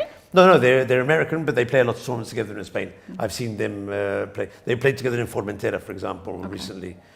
So this position is interesting. So it's approximately equal. Brandon is Grandmaster. He's playing with the black pieces. 14 minutes on the clock. His opponent, only 3 minutes left, and a lot of pieces on the board. So quite a tense position here. Let's see. So it's 2, 4, 5 pawns for white, 6 pawns for black. So black does have an extra pawn. Although the pawn on d6 right now is under attack and white can't. That is true. Go and capture it and attack the pawn on f6. That would seem to be very sensible. If that works, it's the move I would probably go for. You get your pawn back and keep the attack on. Another option could be knight to g4, if white is considering going for a direct attack on the king side. Maybe combined with queen to h6. Or I like that, yeah. But I think I would actually capture the pawn. Look, he just did it. For that. We want our pawns back. Now the f6 pawn is under attack. And so it's black's decision how to proceed, how to defend that pawn if he thinks it needs to be defended, which I do think it should be defended. What do you think? Well, knight to d5 maybe? Yeah, I think something like that, because if you play knight g8 to go very passive, then knight d4, you just white keep will bring pushing knight yeah. g4, white will bring more pieces into the game. Maybe knight d5 is a decent I think knight to d5, probably this one here, coordinating the knights, opening up the pawn break on b4 and at the same time protecting the pawn. And at some point, why not, being able to jump to f4 for the attack. This looks okay. So the computer still says this is a balanced position. Feels like some tactics might be cooking up here in this position for white. Well, okay, he's 2 played. minutes here. He's played, so let's make sure what move was played. Move 32. He played knight b to d5. Yeah. So I would suggest here either knight to g4 or knight to e4. And I'm struggling to decide which of the two I would actually prefer. Well, knight e4 guards the pawn on c3. Yeah. If you don't want to give up this pawn, you have to go with that. But knight g4 somehow brings this outsider knight into the game. Yeah. It's difficult. It's so difficult. So difficult because when he does capture on c3, he attacks the rook. But now I'm starting to think all sorts of crazy ideas. Like, for instance, knight to g4 and things. I'm already starting to think things like this, followed by queen to h6. And I have so many pieces on the king side that I wouldn't be surprised if some sort of tactic could prove to be decisive. But of course, he only has 1.5 minutes left. I mean, 1.5 minutes for 8 more moves to be played. 8 more, but 8 critical moves. I mean, very critical moves. Can you think of sacrificing a rook in an unclear position with only 1 minute on the clock? I mean, so difficult. So the prudent move would be to play knight to e4. So against this move here, just to put the knight on e4, protect here, pressure You're giving here. up another pawn, a knight to f5 will attack another rook on this. That is true. I missed that one. You can't give up this pawn. So let's go with knight to g4. Let's give up this pawn and see if we can drum up something here. There's rook e3 here, just to go Rook safe. e3. Rook b2 is another move to keep the position live. That's nice. He has to play b4. And now maybe I can eat one of these pawns. The thing is, I can't go with the queen to h6. That's the only thing I wanted to do. Jump over the pieces. You see the computer bar, it goes up and down. Can't make decision, you know. It's good It doesn't really, can't really understand who is better here, no? But here, clearly, white has got the upper hand. Oh yeah, here's the thing, Michael, that because of this pin, you can't really capture the pawn on a3. Not with a pawn, not with the queen. That is true. You are giving up the piece, and white has enough forces to stop a2 pawn. So perhaps some move like knight f6 would make a lot of sense here to build up some very strong kingside attack. There is one small thing, though, but I'm not sure. If he captures here with the queen, and the queens are exchanged, I was wondering, of course the computer says it doesn't make any sense, but I was wondering if something like that, followed by a2, the computer says no, but I'm struggling to see. Can be some checkmating It must be a checkmate idea, no? Let's see, it must be something really nice. Rook d3. Could we go here? This is unbelievable. Here Wow. and here. And a checkmate. I should be playing. I should go and play it. I'm going to ask Oscar. Could you put me in the tournament tomorrow? From the second round. Wow, this I think is this works incredible. because the knight protects h1. Yeah. So there's a lot of tricks, but of course we're moving the pieces on the board. We're moving, and the they guys can't. can't do this. There's one detail here. After queen to a3, can actually white here capture the knight on c3? Rook c3, let's say. Yeah, yeah. And after queen takes c3, queen to h6. Yeah. Okay, carry on for a moment. Yeah. I'll be right back. You're leaving. No, I'll be right back. I'll be right back. Okay, so and Pleasure to meet you. but Michael, you're hearable in the microphone. You know this? Don't talk secrets. All right, I think we are going to have more guests in the studio. That's why Michael left me all alone here. But this is something that I wanted to show you guys that after this move, another type of sacrifice is also working, and here we have the checkmate idea, and black is actually just struggling to avoid the checkmate. So it's quite nice position for white, as we mentioned, but 1 minute on the clock is a real struggle, and basically white has to find out all these moves very soon. So you guys, very short break now, technical break. I'm gonna get Michael back in the studio together with the guest, so we can carry on from that moment. So see you very soon.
So we're back in the third part of the broadcast of Sunway Sitges.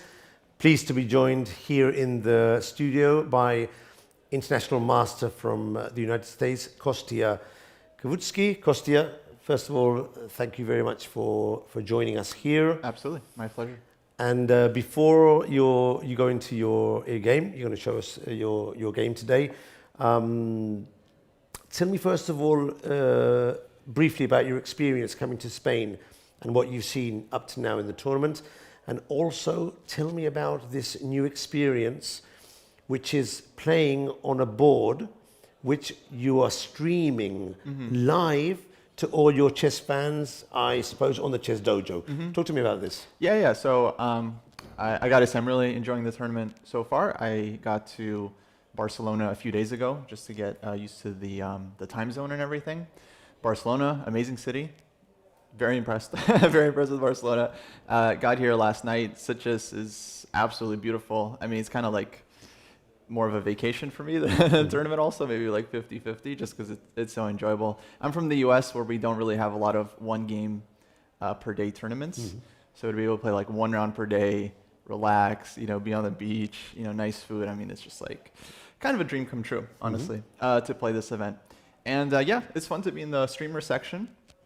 I have my own like DGT board dedicated to me, which I appreciate a lot. And I'm not sure if we were streaming my game this round. I think we'll probably try to stream some of the games, but in general, it's like I think the fans, they like seeing my game. So the fact that it was live, I think the DGT didn't work today, unfortunately, but I'd be happy to show the game so people can see it. So as everyone knows, Kostya is one of the 3 members of the Chess Dojo, which is a academy platform based in the States, but international, of course, with Jesse Cry and David, who's also playing also here. in the tournament, yeah, David Press, exactly.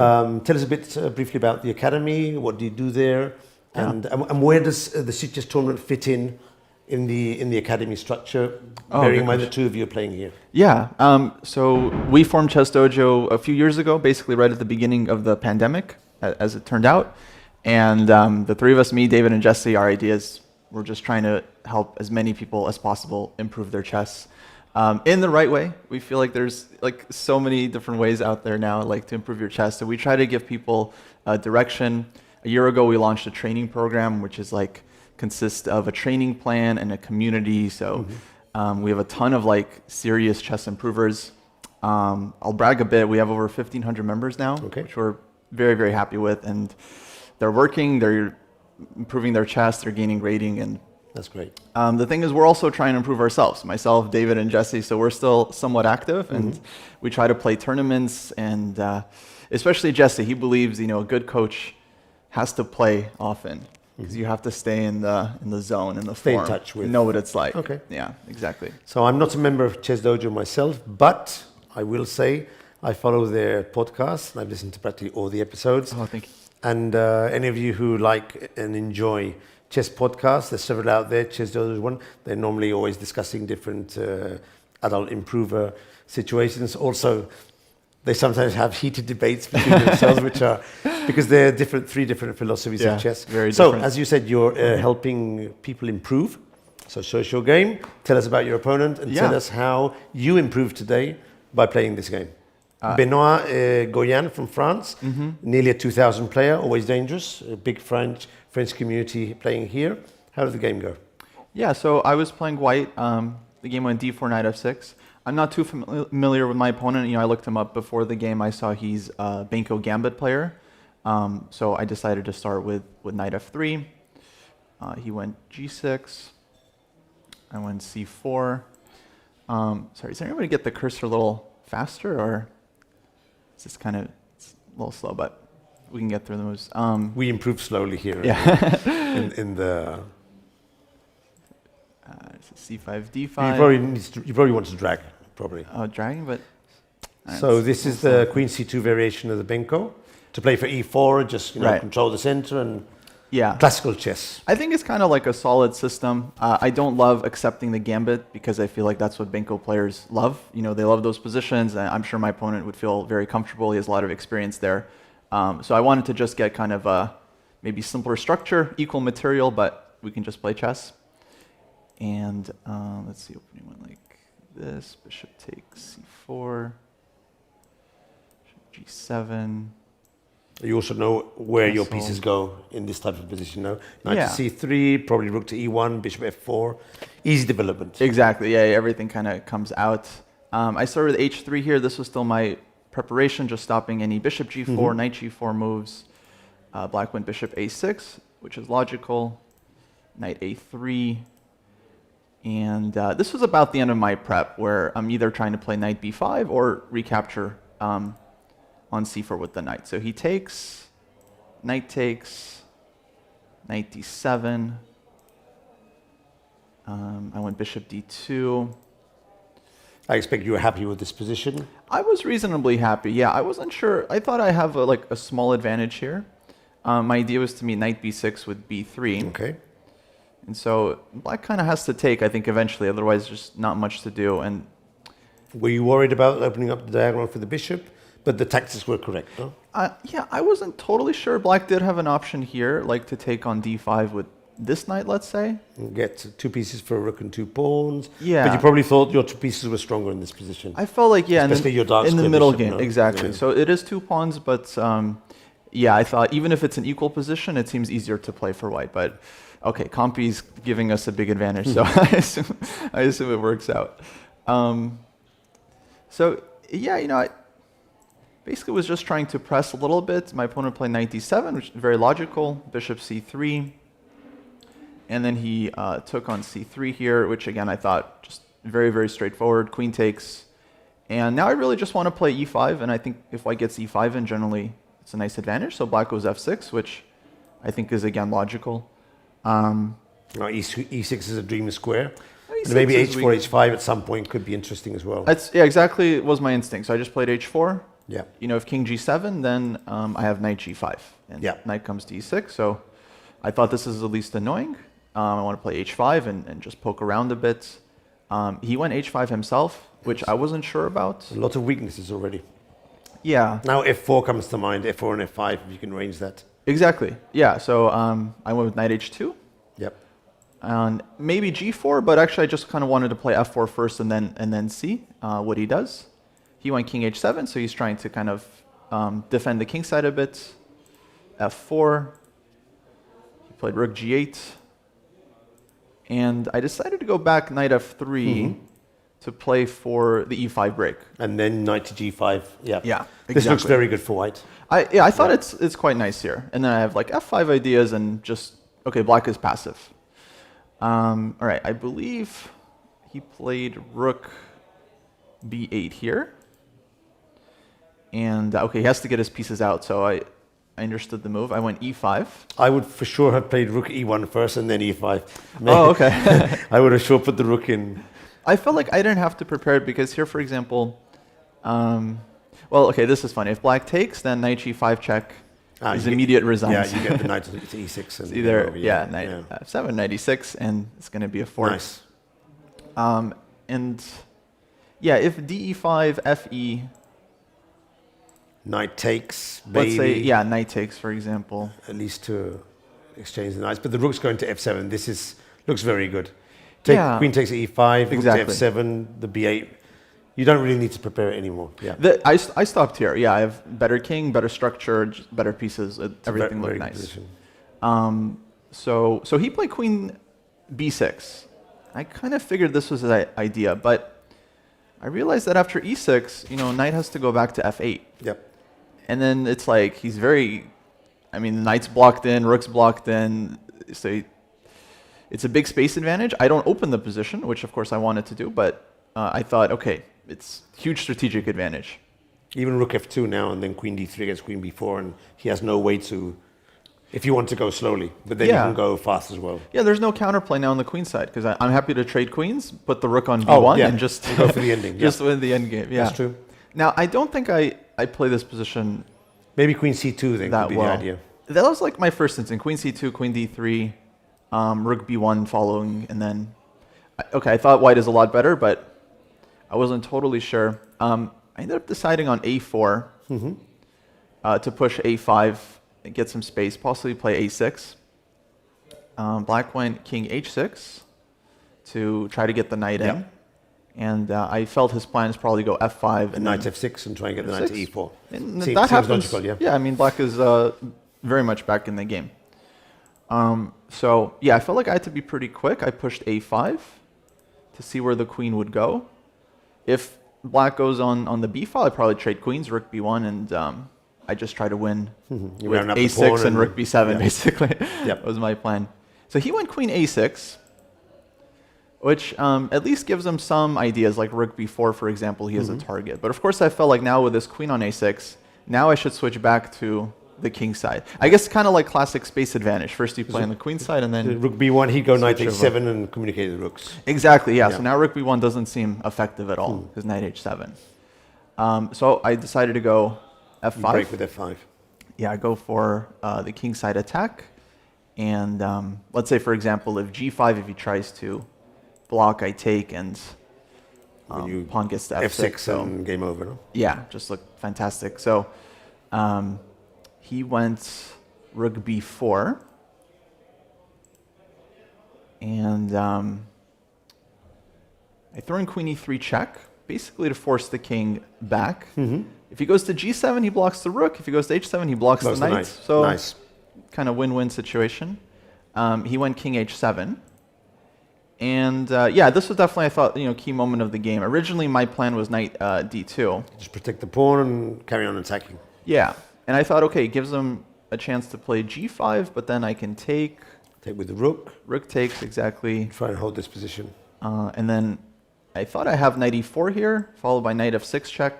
Oh, nice. And e7. And e7, nice tactic. And this classic knight, is just nice. in trouble. Very nice. So here, I mean, I like knight d2, but okay, I noticed I have another option here, knight g5 check. Oh. Which eventually was too tempting, to pass up. You can't pass up that one, no.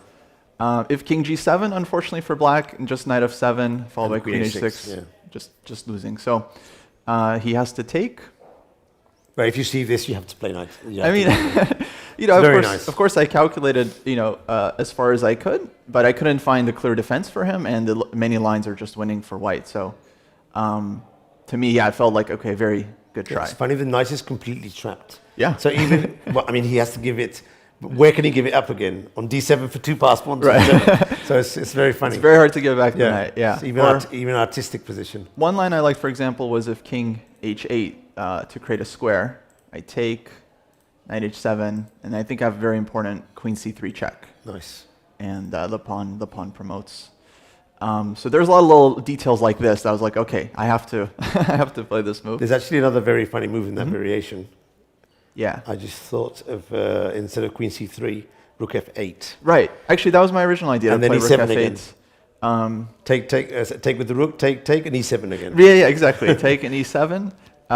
The only thing was like, okay, maybe he has a defense, but there's still queen c3 mate in this case. Yeah. So rook f8 I think is perfectly good as well. Exactly.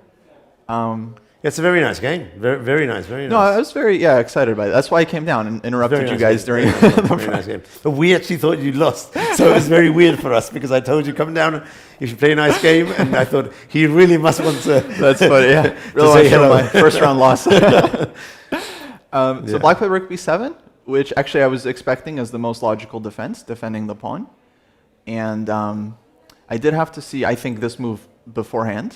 Okay. Which I also thought was interesting because it's like I sacrificed a piece and now I'm offering a trade of rooks. I get my rook away from the f file, but the point is it's very hard for him to hold this. You win the exchange at least, so everything is working. Exactly. And if like rook c7, then rook b8 minimum rook b8 I thought is just... You're just crushing him here. Well, the computer says there might be a defense. Okay, Compy, it doesn't like it. But okay. The idea is like either here or here. And knight on f8 is hanging. Maybe there's something stronger, but rook b8 was my plan. Hopefully, I would have thought in this position and looked for a better move. I mean, it's possible maybe white can take on g5. Take and rook f7, and then queen e8 at the end should be winning as well. Oh, it takes in rook f7. Or yeah. just take g5 and keep the pressure up. I mean, he's completely lost. Just looks. The yeah. Just Fantastic. take on the pawn, take on g5, and show the spectators the knight against the 4, the barrier of pawns. Yeah. I mean, this is a position, it just plays by itself. Even if the computer might find some defense, in practice it's very difficult to play. I think it's just so difficult for black. So he took on b1. And Were you tempted to take on e7? I did think about it, yeah, but the problem is he trades. It takes with check. Knight e6, yeah, and he'll have an extra rook. So I got to take back. Oops.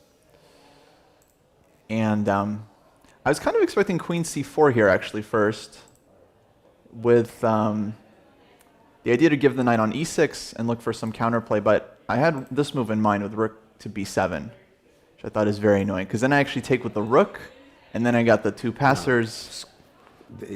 He's not going to survive this. Yeah, I just thought it's winning. So he actually goes for knight takes e6 here, which maybe is a better try actually, and I didn't realize he could take in this position. But I think it's still quite good for white. So I take with the pawn to have the strong passer. He took here, and I think I can push first. I decided to throw this in. Okay. If he takes, then maybe even queen takes g5. Yep. And I'm coming in. So he played f5. Yep. And I thought I won pretty clean. So e7. One important variation here, actually, if queen takes c4, with the idea to try to give perpetual, because rook takes. So if I take, there's queen you check d4 first check. with the rook then. But I have rook b7 Nice. check. Very Nice. important detail. Nice. Yeah. So he went back queen c8. And I'm down a pawn, but this e-pawn is so strong. Black's king is weak. I was pretty sure I'm winning here. Rook e1, rook e8, and then I think queen c3 is kind of the killer move because I come in queen f6. Yeah. Rook e6 Rook follows, and queen And f7. It's over. It's over. It's over. Just only, I thought, kind of nice line here is after f4, queen f6, queen Queen f5. f5. It's kind of a defense. But I can actually go for the rook endgame. Down a pawn. We'll go rook e6. And then pick up the pawns with the king afterwards. Yeah, exactly. King g7, g6. And it's a sort of zigzag, no? And yeah, black is just stuck. I just bring the king in. Can't That's move a the nice rook. position, yeah. Has to just shuffle with the king. Yeah. I would have hoped to end in this endgame. I thought this was quite nice. But okay, the game ended very quickly. My opponent was in time trouble, and okay, it's just very difficult to defend. So queen d7, queen f6, And rook e6. and rook e6, And game and over. it was game over. Yeah, exactly. So It's a very nice game. I was happy with it. Yeah, Very yeah. nice game. Very instructive as well. And for those adult improvers here, I would suggest to think about the technique Kostia decided to use here when he spotted his opponent playing the Benko gambit. He quickly decided not to avoid it entirely, but to use one of the lines, more positional lines, more calm lines, and not give the other player the type of position which he generally favors and which he probably has more practice in. Exactly. And it worked out very well. Kostia, it's been a pleasure. Thanks a lot for coming along. Thank you for having me. And good luck in the rest of the tournaments. You'll have, for sure, difficult games in the future. Of course. And good luck with your project, Tezodu. Thank you so much. I hope to be back. Thank you. Thank you. So we'll go to break. And by the way, did you like the venue, the beach? Oh, beautiful. Did you play upstairs in the 5th floor? I'm on the 5th floor. Okay, so you could see the sea while you were playing. Beautiful view. We saw the sunset. Yeah. When the sun was going down, actually, you could see every player like turned during their game and like had to see it. Yeah, it was amazing. Okay, so we'll go to break.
Coming back at the very last part of the round one at the 10th edition of Chessable Sunway Sitges Festival, we just had here the guest who showed us his incredible game and his thoughts during the game. We had Kostya from Dojo Chess with us in the studio. Michael, that was very nice and interesting game. And we do have less and less games live right now in the playing venue. What you can tell us about this interview that you had recently? He was very nice. He showed us his game. We mentioned in the interview that he was one of the 5 streamers who are streaming their games live, which is something very new, something very recent, and might take off. And he thought it was a good idea. He says he's loving Barcelona. Very nice. He also said that they're not very used to playing 1 round a day in the States. They normally play 2 rounds a day. Is it a problem, Kostya?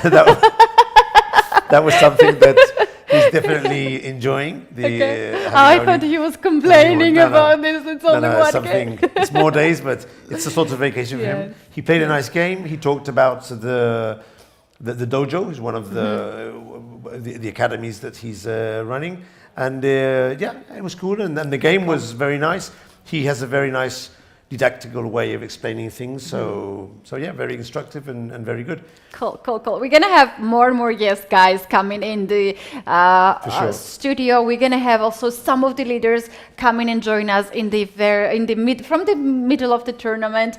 And maybe we can also invite the winner of the 10th table tennis tournament. We Okay. don't know. Why- We why have a lot not? of surprises ahead of Do a us. demonstration here. Yes. We Okay, Michael, let's now pop up the chess board on the screen and also the playing venue to check out what we have left. And we have the information that the board 4 is the game which is in progress right now. And here we have Murzin Voldar playing his game. We're going to get the game updated very soon, and we can see him very deep in his thoughts. And one very interesting information about him is, as his style, he likes to play long games. Yeah. Not very good for commentators, This is a bit weird because this position on the board yeah. doesn't look. First of all, it's very similar to the position we had when we looked at the position before. But I'm seeing the board game now, and it's tremendously different. So there's even a black rook on b1, I think. So We're going to focus on the full screen right now not- to check out. the thing is, I'm not quite sure. It seems to me there's been. Maybe we need to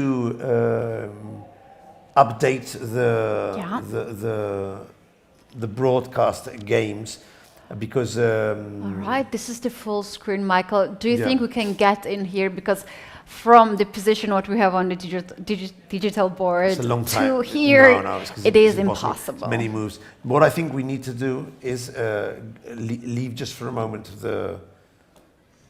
this and go back in, and maybe the moves will be updated. Is this okay if I leave and go back in? It's fine. Another game that is in progress still is the board They're all 8. blocked because the thing No, is no, that they are finished actually. First board is finished, fourth Exactly. board is It's- finished. game 8, for this is- example, yeah. is this the real position? Let's check it out. Board 8 on the screen, and This they is the end are game that we were playing thinking if this end he would game. have enough to try and Yeah. win or not. So here we have the full board, and it does look similar. I'm not sure if actually it's the identical position, but we did look at this game before. It's the game of Sasikiran. And what we realized was that we weren't sure if with the two bishops he would be able to outplay his opponent. You even mentioned that sometimes when you think you have the draw very near, you relax. If you remember Maybe right. that would happen here for a while. Yeah, the to white. position was more or less like this.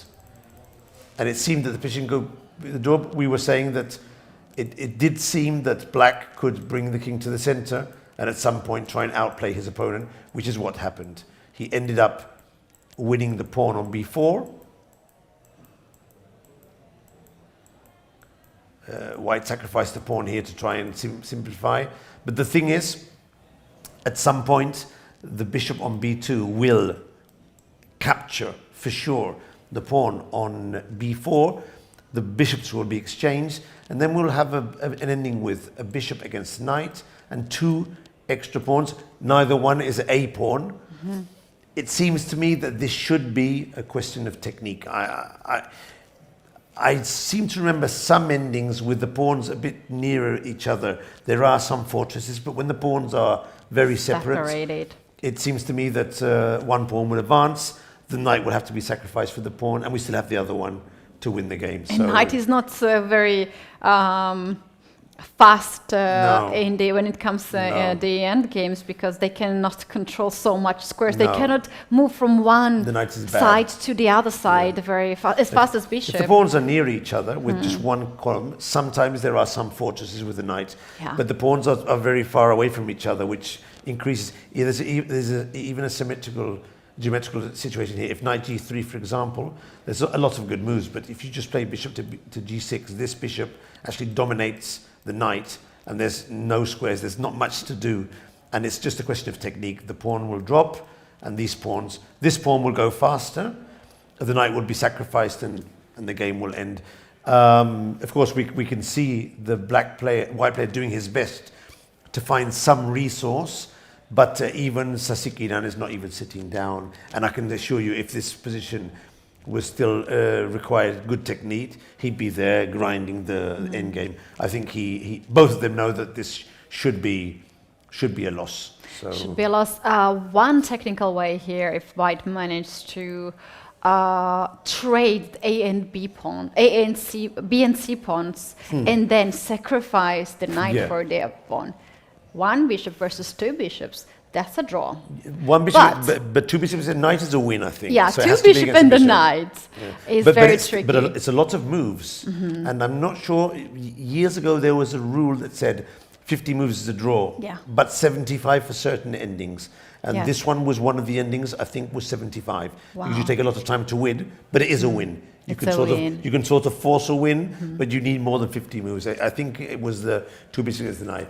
Yeah, but However, to But even reach that is that difficult. position, It's to nearly reach that impossible. position, it is impossible to trade b pawn for the c pawn because basically there is no attack for the c6 No, pawn. The no. knight is so There's no way to so get there. trapped. You are not happy to trade this knight for the bishop. yeah, there's a domination here, Yeah. and there would be another domination here. So it's very, very difficult. It's impossible. And at that level, I mean, with a guy like Sasiki in there, there's basically no chance. Of course, anything can happen, but it will be highly unlikely that this will not end with a win for. So, of the top games, the Murzin game, as I said, something is wrong with the board position. We can't really discuss one, linear one, and the rest of the games are finished. So I would suggest going outside to see if any of the games on the other boards are interesting. For example, let's see, for example, here's a game which is still in progress. Between, on board 15, we have another ending. Here we have black Grandmaster Dominik Horvath, and white is a local player, Juan Ramon Menac, who I've played with, I know him well. Plays a decent player, very decent player. But this looks as if it's going to be tough for him. It's bishop and two pawns, plus a rook, against two rooks and one pawn. The bishop defends both of the pawns, that is true. But even so, doesn't look easy to defend this position. I'm wondering which would be the technique to win this position. You know what I really like here? If black gets rook d4, f4 kind of idea. Nice. So this pawn f4 will cut the king from the third Yep. rank, and then black can start to give the checkmate with this a staircase Okay, idea. I like this idea. So, for example, it would be, let's suggest rook d4. Bishop must be protected or moved maybe to e6 to hit this pawn here. And now we go for the f4. And this blocks in the king. And there's a huge amount of tactics here, which could be good for black. This is a very strong idea, Ketty. You're right. And if there's some checks, then the king can just cross the board and go towards the center and even come in at some point. Yeah, this looks very good. This probably will be the way that Horvath takes this one down. Okay, so this is looking good for Horvath. And we can check again on, for example, lots of results already. A lot of Many games results. finished. We can even hear here in our counter room how noisy it's outside. A lot of people are here for the dinner. Maybe some of them are actually just chatting and analyzing their own games in the corridor. So a lot of people have already finished today their game. But Michael, this is not the end of No, the this day, actually. Today we do have the bullet tournament. Oh, it's the bullet tonight. Wow. Yeah, it's a bullet tournament today at 11 p.m. We never sleep here in the tournament. And Michael mentioned about the new system that the players going to have this year at the Sunway Chess Festival. There will be bullet, blitz, and the classical chess tournament during these 10 days. And then the best player in these three segments. So we're not sure about the rapid, right? Maybe also rapid. I think the rapid is also included. Yes, the five types of chess games, and it's the pentathlon. And also a Fischer random, yeah. Fischer random, the Fischer random. We can try and make sure of this, but I think those are the five modalities. Of course, bullet chess online is very popular. Yeah. But bullet chess live. Oh. If it's a 1 minute, because bullet is also 2-1, is also bullet, and that's slightly, that's the one actually I favor, because it's not 3-2, but it's not 1-0. But 1-0, I mean, pieces are just flying all over the place. Have you played ever the bullet tournament over the board? Over the board, bullet never. Never. I had You've played bullet, and what's it like? I mean, pieces fly. It's amazing. No. Do you have 1-0?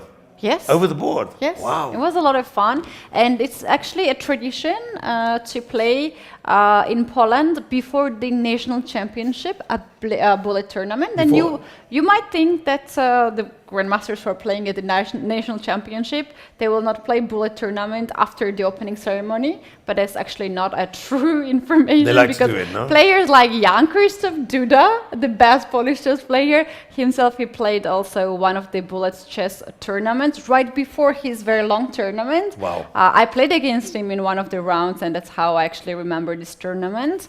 And this was very joyful tournament. No prizes, nothing at all. It's just a tradition that they love to keep it and to enjoy the bullet tournament every year. Let's have a quick glance at this game. Fernando Peralta is the current Argentinian champion, lives here in Barcelona. And this final position looks quite attractive with the two bishops, and also with the sacrifice of material. So let's quickly check this game and see if it meets up to the standards for instructive value. So Fernando plays with white, plays very principal Nimzo-Indian positions. I've seen him playing this variation many times. He plays it very well, understands what he has to do. And now this is Nimzo-Indian, but more like some sort of Queen's Gambit position. And let's see how he develops his attack.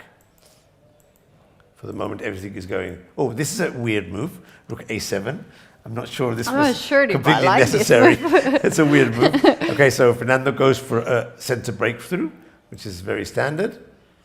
He prepares it. This is a very nice move, knight to G3, to jump on F5, and now the weakness might be a problem later on. Now he threatens E5. Ooh. This Rook A7. I don't like it. Why would he play Rook to A7? To be on it. What was worrying him that he played Rook to A7? He probably wanted to play C5 and then to Rook lift on the seventh rank, but it's not enough time. It can get very dynamic position. The moment white threatens E4, it gets very dynamic. Okay, so here's some tactics. So this was actually a pawn sacrifice then. So this went like this. He plays E4, he sacrifices the pawn, but his idea is just to get the bishop near the black king, and at some point, maybe even threaten to take here, and then enter with the queen on. So the rook might prove to be good at the end to defend the pawn. So let's see what happens now. Knight to D7. So the computer's giving white a completely decisive advantage. Knight takes, bishop takes, maybe some rook E1, or let's see what it does here. Rook E1, F5, the king, every move is weaker, and now this bishop can jump onto this diagonal. So let's see how this goes. Nice, nice, nice, sacrifice, nice. And he wants into moves after look at this one. Very nice, very nice, very nice. I love this very move. Nice. How on which board was this played? This was played on board 35. No, let me check again. No, board 12. Fernando Peralta. 12. A very nice game. Another game worthy of game of the day for you to remember. This a very nice game. Now, people might wonder why he's resigning. So let's say Queen D6, for example, to not lose. I suspect that the winning move must be to check with the bishop, and then some sort of discovered check, which should be decisive. Maybe on E7. This looks like the move, no? To prevent any blockading. It's a checkmate. And this is basically checkmate on the next move. So very nice. This. Yeah. Very nice. Starting with the sacrifice, Fernando Peralta has played a very nice attacking game, again proving the strength of the two bishops in open position. So that was a very nice game.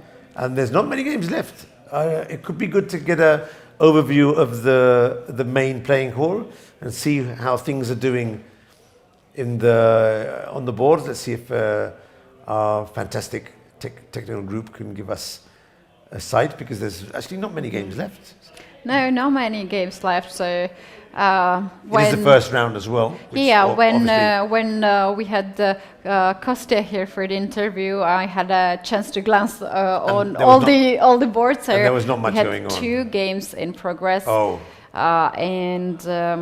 See if you can find the one in progress. Which one it is? It is board 4 and board 8. Okay, on the board 4 we can't see the correct position, and the other one was board 8, the ending. Yes. Okay, so he's trying his best. He's really trying his best.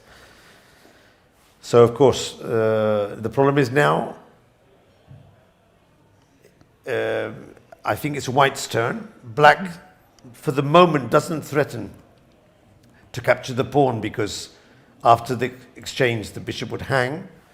But it's a question of time, no? It's a question of time, as soon as really. this bishop goes, for And example, the correct to C2, moves.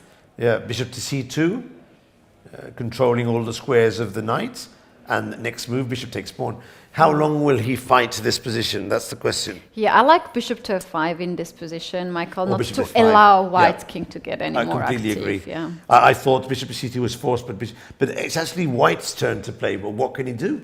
You cannot capture the bishop on d3 because if you go to the endgame with the same Then color it's bishop, completely lost. Yeah. that's a loss. Here, preferably, white would like to trade knight for the dark square bishop to keep the opposite color bishops on the board, but that is very questionable for. It's funny because white. if white tries to do this capture and goes for the f7 pawn, what will end up happening is after bishop takes b4, he can't trade the bishop because this pawn runs, so he has to move the bishop away, and then the black bishop goes back to f6, and the king can't cross. So this is very, very easy to win. He has played, and he went with bishop to e7, and now, as you suggested before, Sasikiran has put his elbows on the table to get into study mode, but most probably he'll play your suggestion, bishop to f5, and on the next move, eliminate the pawn on b4. And this is basically winning. There's not much more going on. I'd really like to see the position of Muzar, but there must be something going wrong on his board, because this is the position we had before. It's clear that Muzar Volodin's board is frozen, I think is the word. Frozen, got cold. It's frozen. In very and, sunny yeah, Sitges. it's a pity. It's a pity because the position was interesting. It might be the position they have on the board now. Yeah, we're going to have a full screen of If we could get a this full screen of that game. board, maybe we could. This is a board 4, Yeah, this is the board 4, yeah. and There there we we go. go. We have a full screen. It's just so difficult to actually see what's happening from this I angle. can't really recognize which of these rooks are white rook and the black rook. I think C2 is a white rook and B1 is a black rook. I would have said that both are black, but I can't even recognize the pawns. The shadows on the board Yes. enable me to see what's happening there. There's no way I can analyze But this if it's position. both rooks are Then black there'd be rook, two- then it's so bad. Doesn't make for sense. black, yeah. But then where's black's bishop? For knight is on d6, so it's bishop on g2 for there's white, knight on D- d6. okay. And a queen on d8, and that must be white's queen on c6. Yeah. And there probably is a pawn on c7. I could put this position, but I won't be able to get from here to here. That would be No. very difficult. No. But I could probably put the position. And which rook is the black one? The b1? I believe it is b1 because if the dark square bishop is on c2, that is a little bit weird. So we have so rook on c2. Here the position, blindfold chess. Queen on c6, rook on c2, bishop on g2. But there's a black pawn on c4, yes? The pawn on c4 is Yeah, there's a past black pawn on c4. white. I think it's black's. How this pawn got there? It's a white pawn. So then, sorry, a black you're right. pawn. It's a white one, and black probably has a pawn on c7, a black pawn on c7. But I mean, we could just be speculating here. It's so difficult to see. It's so difficult to see.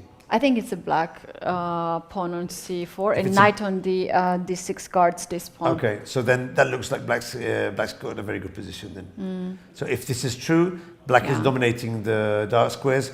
White bishop on g2 is very passive.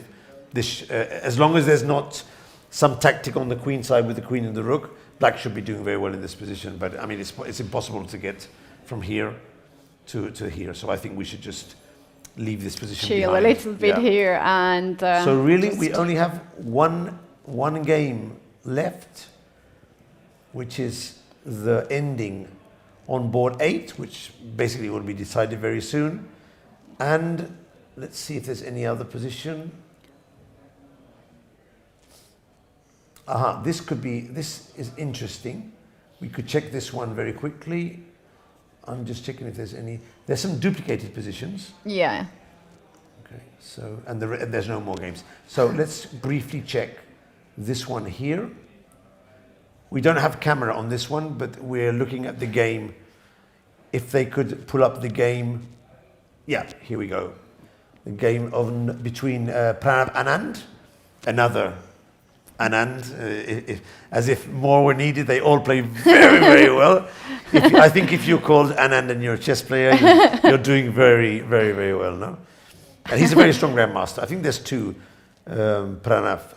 One is Anand Pranav, and he's playing against Robin Coles, another French player. And Robin is holding his own quite well here. He has equal material, opposite colored bishops, and I'd even dare say that if someone is attacking, it could be white on the dark squares, so position is more or less equal. This might be an upset of the round, Kitty. What do you think? I like here White's position as well, the same reason as you're pointing out, and White is the one who will start first the attack with getting queen on this diagonal, and so it will be very tough for Black to find here the moves to especially find the way out. Especially if he wants to win. If he wants to get a draw, I suppose the draw could still be possible. Maybe Queen D8. Just as an idea, to try and fight for the fire, and if White exchanges, then I don't think that White should have enough to win here. He could probably still press, but it seems to me that there's probably not enough for a win. And also, what to play here? Queen E2 maybe. Queen E2 perhaps. Queen E2, controlling the entry squares and maybe trying to get the queen to E5. Yeah. But what would happen if he plays Queen D3, for example?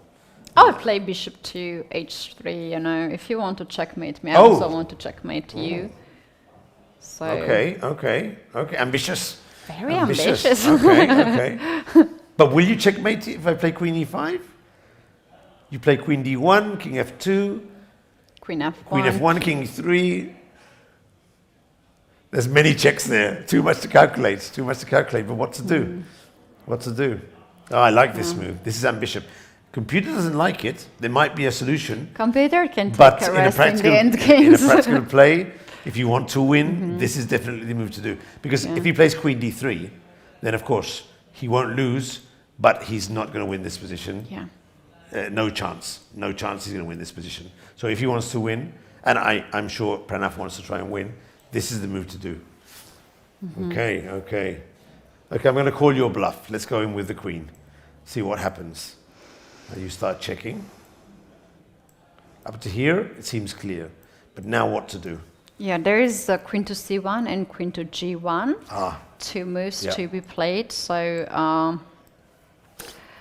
I would say to start with queen to C1 in this position.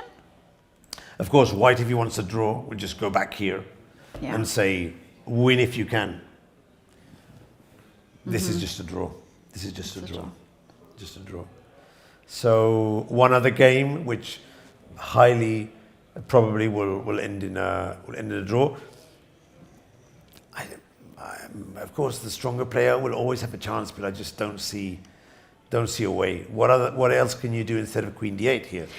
Here's a technique. What you can do in this kind of end games, you can somehow play long game, drop the time down. In the time scramble, anything can happen. Oh, okay. You can stress out just your opponent. Just keep pieces on the board and just don't accept the draw. Keep the game open. Just go in to play. And maybe when make your opponent spend some time. 30 seconds each, maybe he'll make a mistake. Yeah, exactly. Sounds good. Because it's move 43, so they recently had the increment, 30 minutes of increment on the clock. So they're already using the increment then? Okay.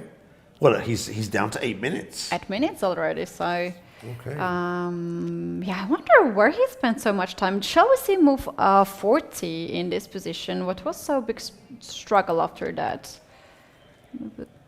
Move 40 was here, and this was move 40, rook f1. Yeah. bishop f5, and now rook to d1.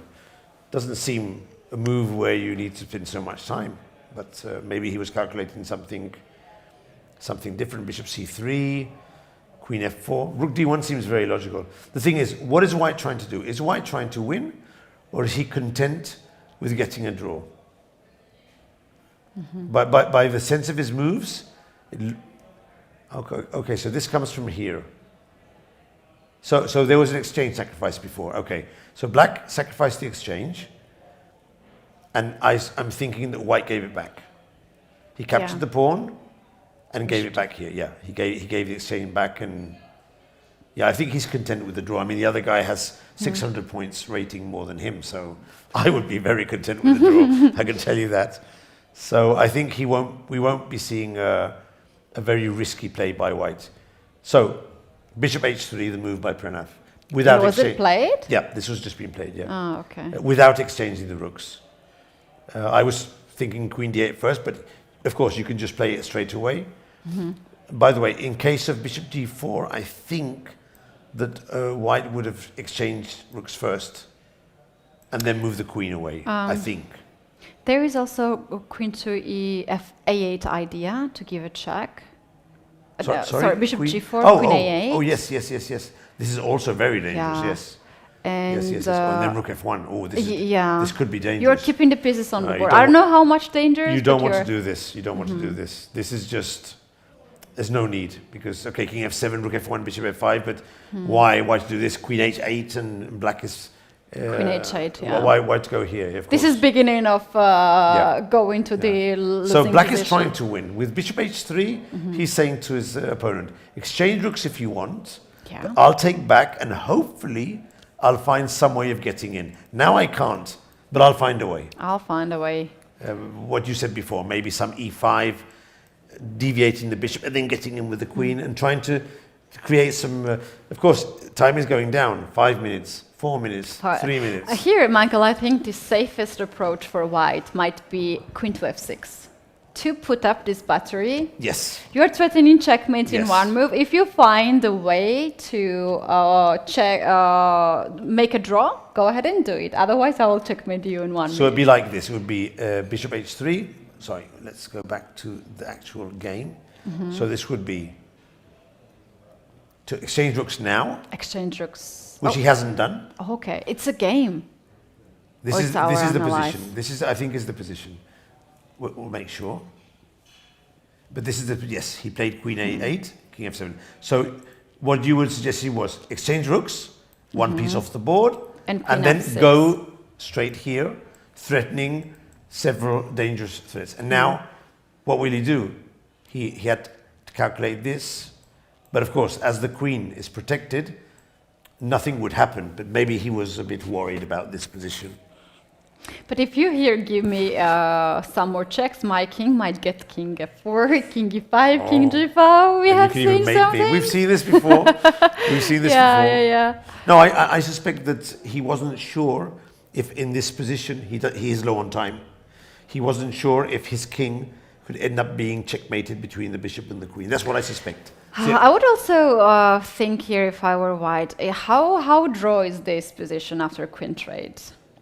Because white's king is very close to the center. King e4, king e5 white would be comes better, on the slightly way. better here. Yeah. Probably a draw. And bishop is already attacking c5 pawn, and black's bishop is too far away. So. This would be probably a draw, but still trying. So this would be very reasonable for white, but he preferred to check with the rook, with the queen. He preferred this move, okay? And now he's just played queen f3. So maybe, of course, king g8 would be a draw. So now he has to go back with bishop f5. I don't think there's another move, because king e8, queen a8 as well. So this is also exceptionally good. Couple of checks, and go back with your bishop, please. Yeah. Which Pranav will do. He has to go back. And now see what is happening. Time is dropping down. Yeah. From 8 minutes, we started to talk about this position. Went down for 4 minutes for white. And okay, black is also losing some time, of course, in this process. But he has extra 15 minutes, so he can give more time in this position.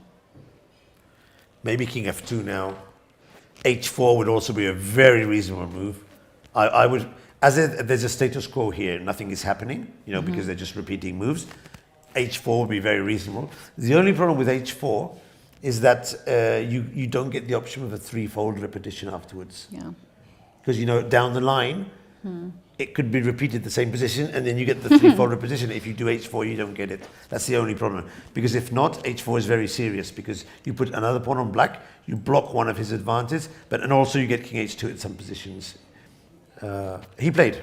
Let's see what he did. King F2. King F2. Very, reasonable move. Very sensible.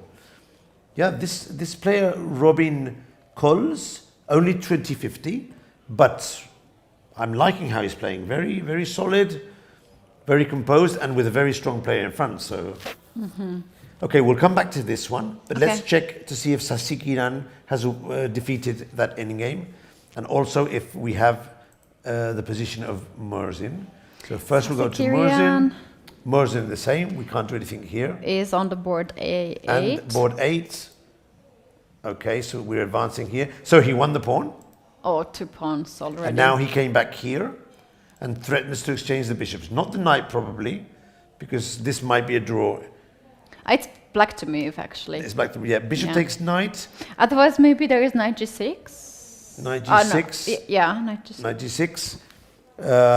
Bishop takes g5 and knight e5 check. Yeah, this would be not. Yeah. Maybe it's king d5, knight takes f7, bishop e3. Okay, but there's so if you play here c5, that can be a chance for white, yeah. tactical chance. Yeah. We know that knight is very bishop tricky C2. in the end game. Yeah. Bishop c2, far away from knight.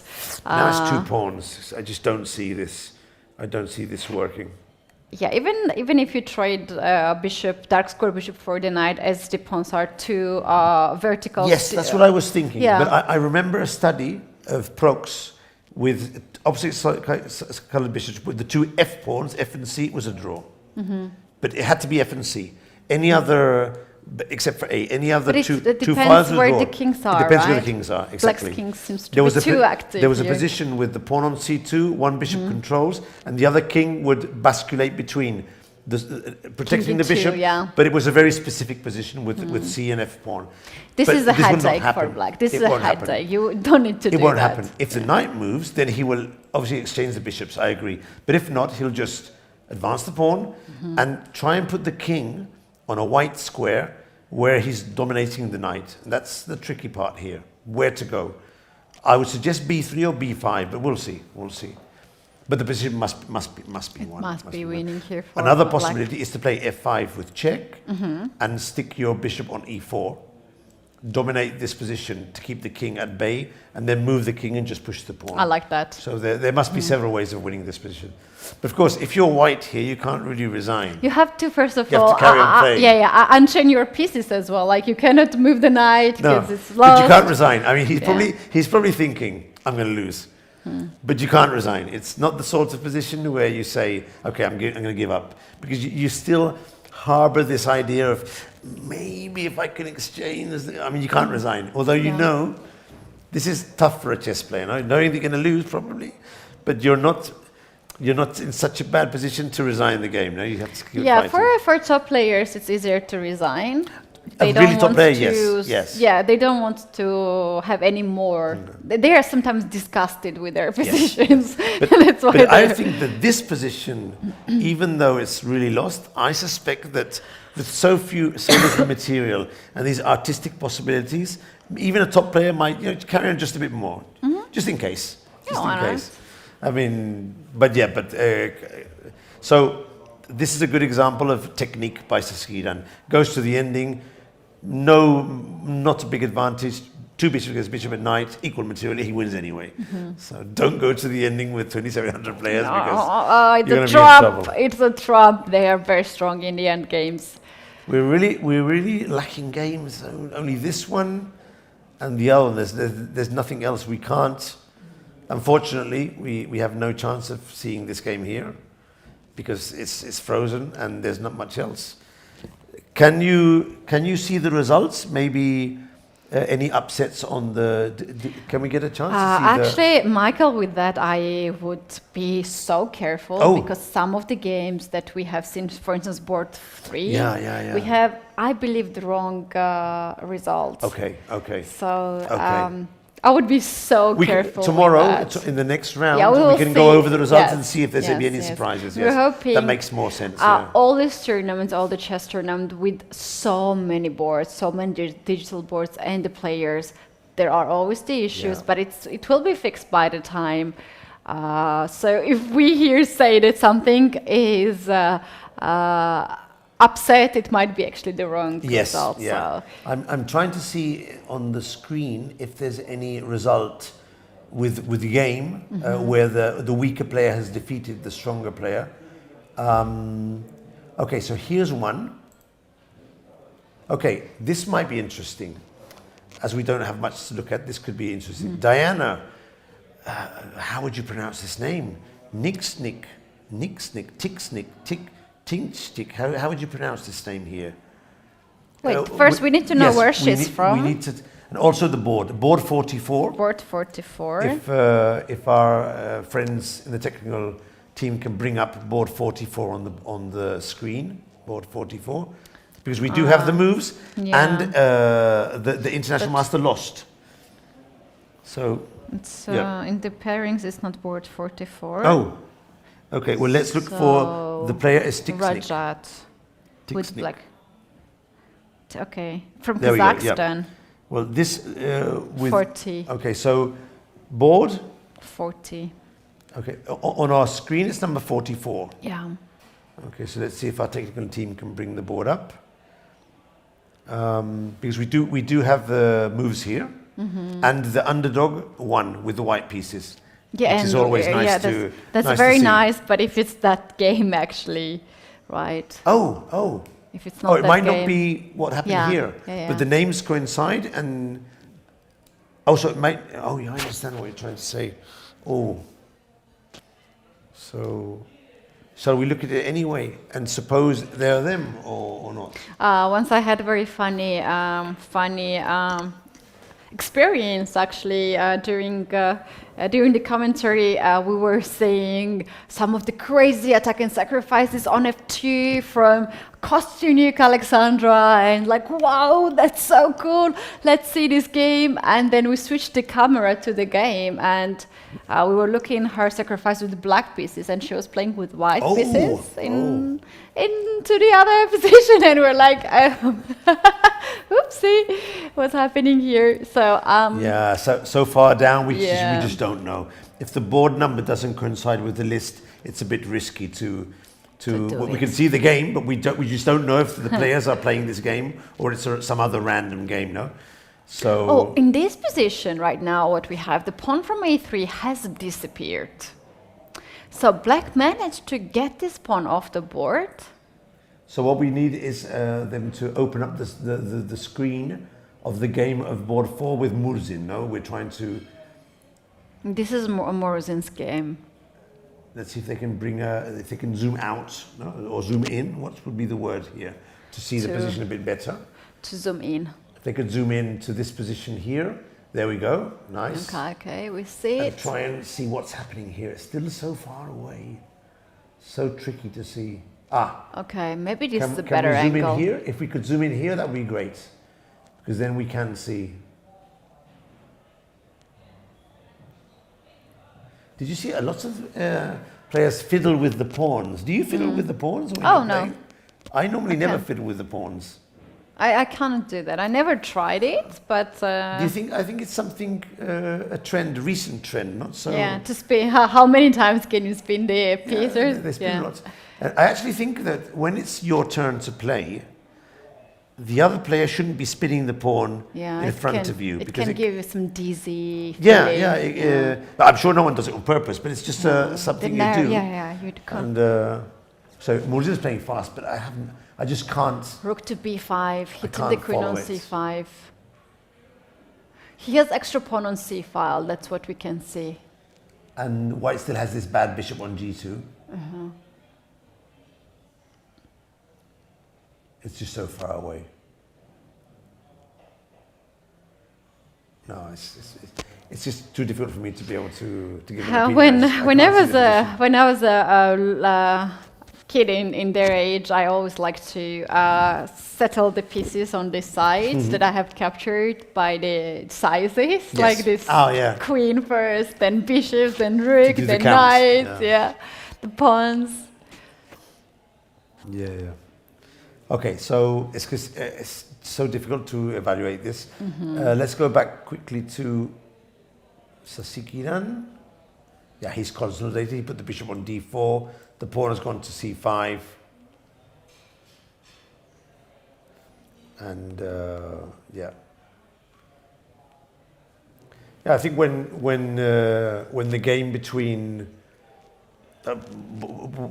whatever you think is best, but this is basically the last relevant game these two are last relevant games, and the board 8 right now we can see on the board there is no any difficulties for a well-experienced grandmaster from India, Krishnan Sasikirian, to convert very nice technique. He's going to move now, and we're going to try and think how Sasikirian will convert. What's he going to do now? He can't bring the king near the pawn, so he's basically left with bishop moves, basically. And he can't move, actually. He can't go to d7. Knight moves, not many. He could try knight e2, but it doesn't make much sense.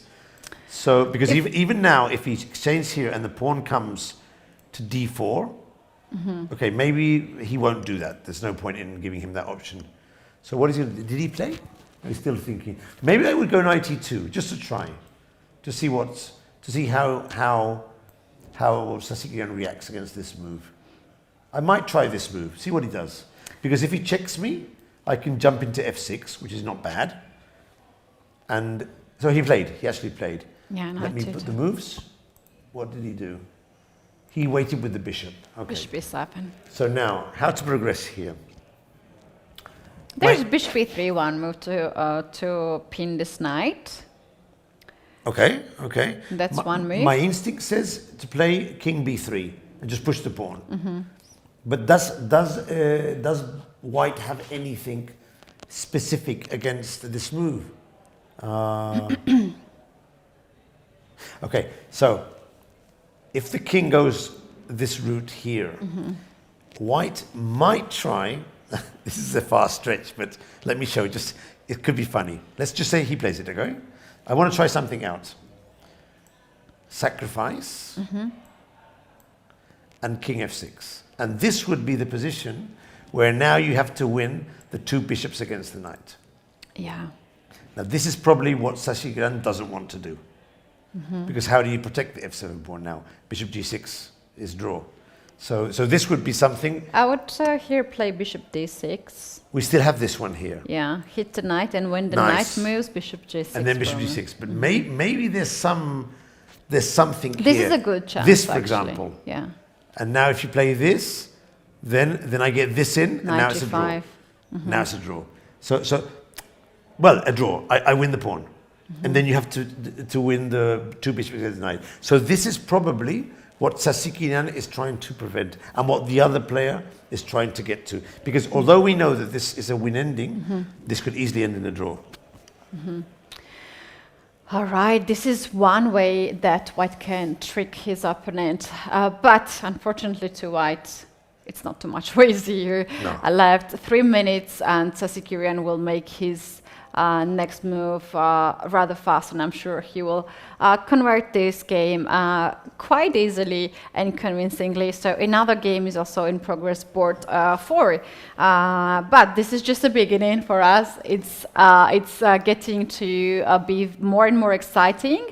And we do have actually a bullet tournament coming up in a few hours. We need to prepare. We need to get our. Are you going to play, actually? No, but I'll get my arms prepared just in case. No, but I'll definitely go down and watch. To watch, yeah, for sure. I'm actually considering to play one of the maybe bullet or blitz tournaments. Maybe the just blitz to one. have a fun, just to sure. have a fun. So, guys, for us, we can call it a day because we have seen too many games It's today. been a nice afternoon. Very, very interesting scenario. What we had here was that Dominguez won his first game, and this is not done for him yet. He needs to win more points. Yes. He needs to win more points. We're going to take a closer look to this particular player for sure, because he has such a nice chance to get into the candidates tournament. It'll be nice, yeah. Yes, and Michael, to sum up today, the first round, what you can say? I think it's been an interesting round. Some very interesting games, technical games, but some spectacular games as well. Of course, the main focus has been Lenier winning his first game and winning that extra point to tie with Wesley Saw.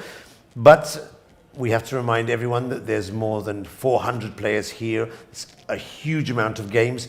And from tomorrow onwards, we'll be having access not only to the first 10 games, but also to many of the other intermediate games, with many grandmasters playing together. Because as many of you know, the first round, normally the stronger players play against the weaker players. But as rounds progress, stronger players play against each other. Games are tough and very interesting. And tomorrow we'll be here to see what upsets there's been. I'll hand it over to you to close the broadcast. Thank you, Michael. Thank you. You guys, we have seen so much today. Lot of very interesting games, some of the upsets as well. But we can call it more peaceful day today.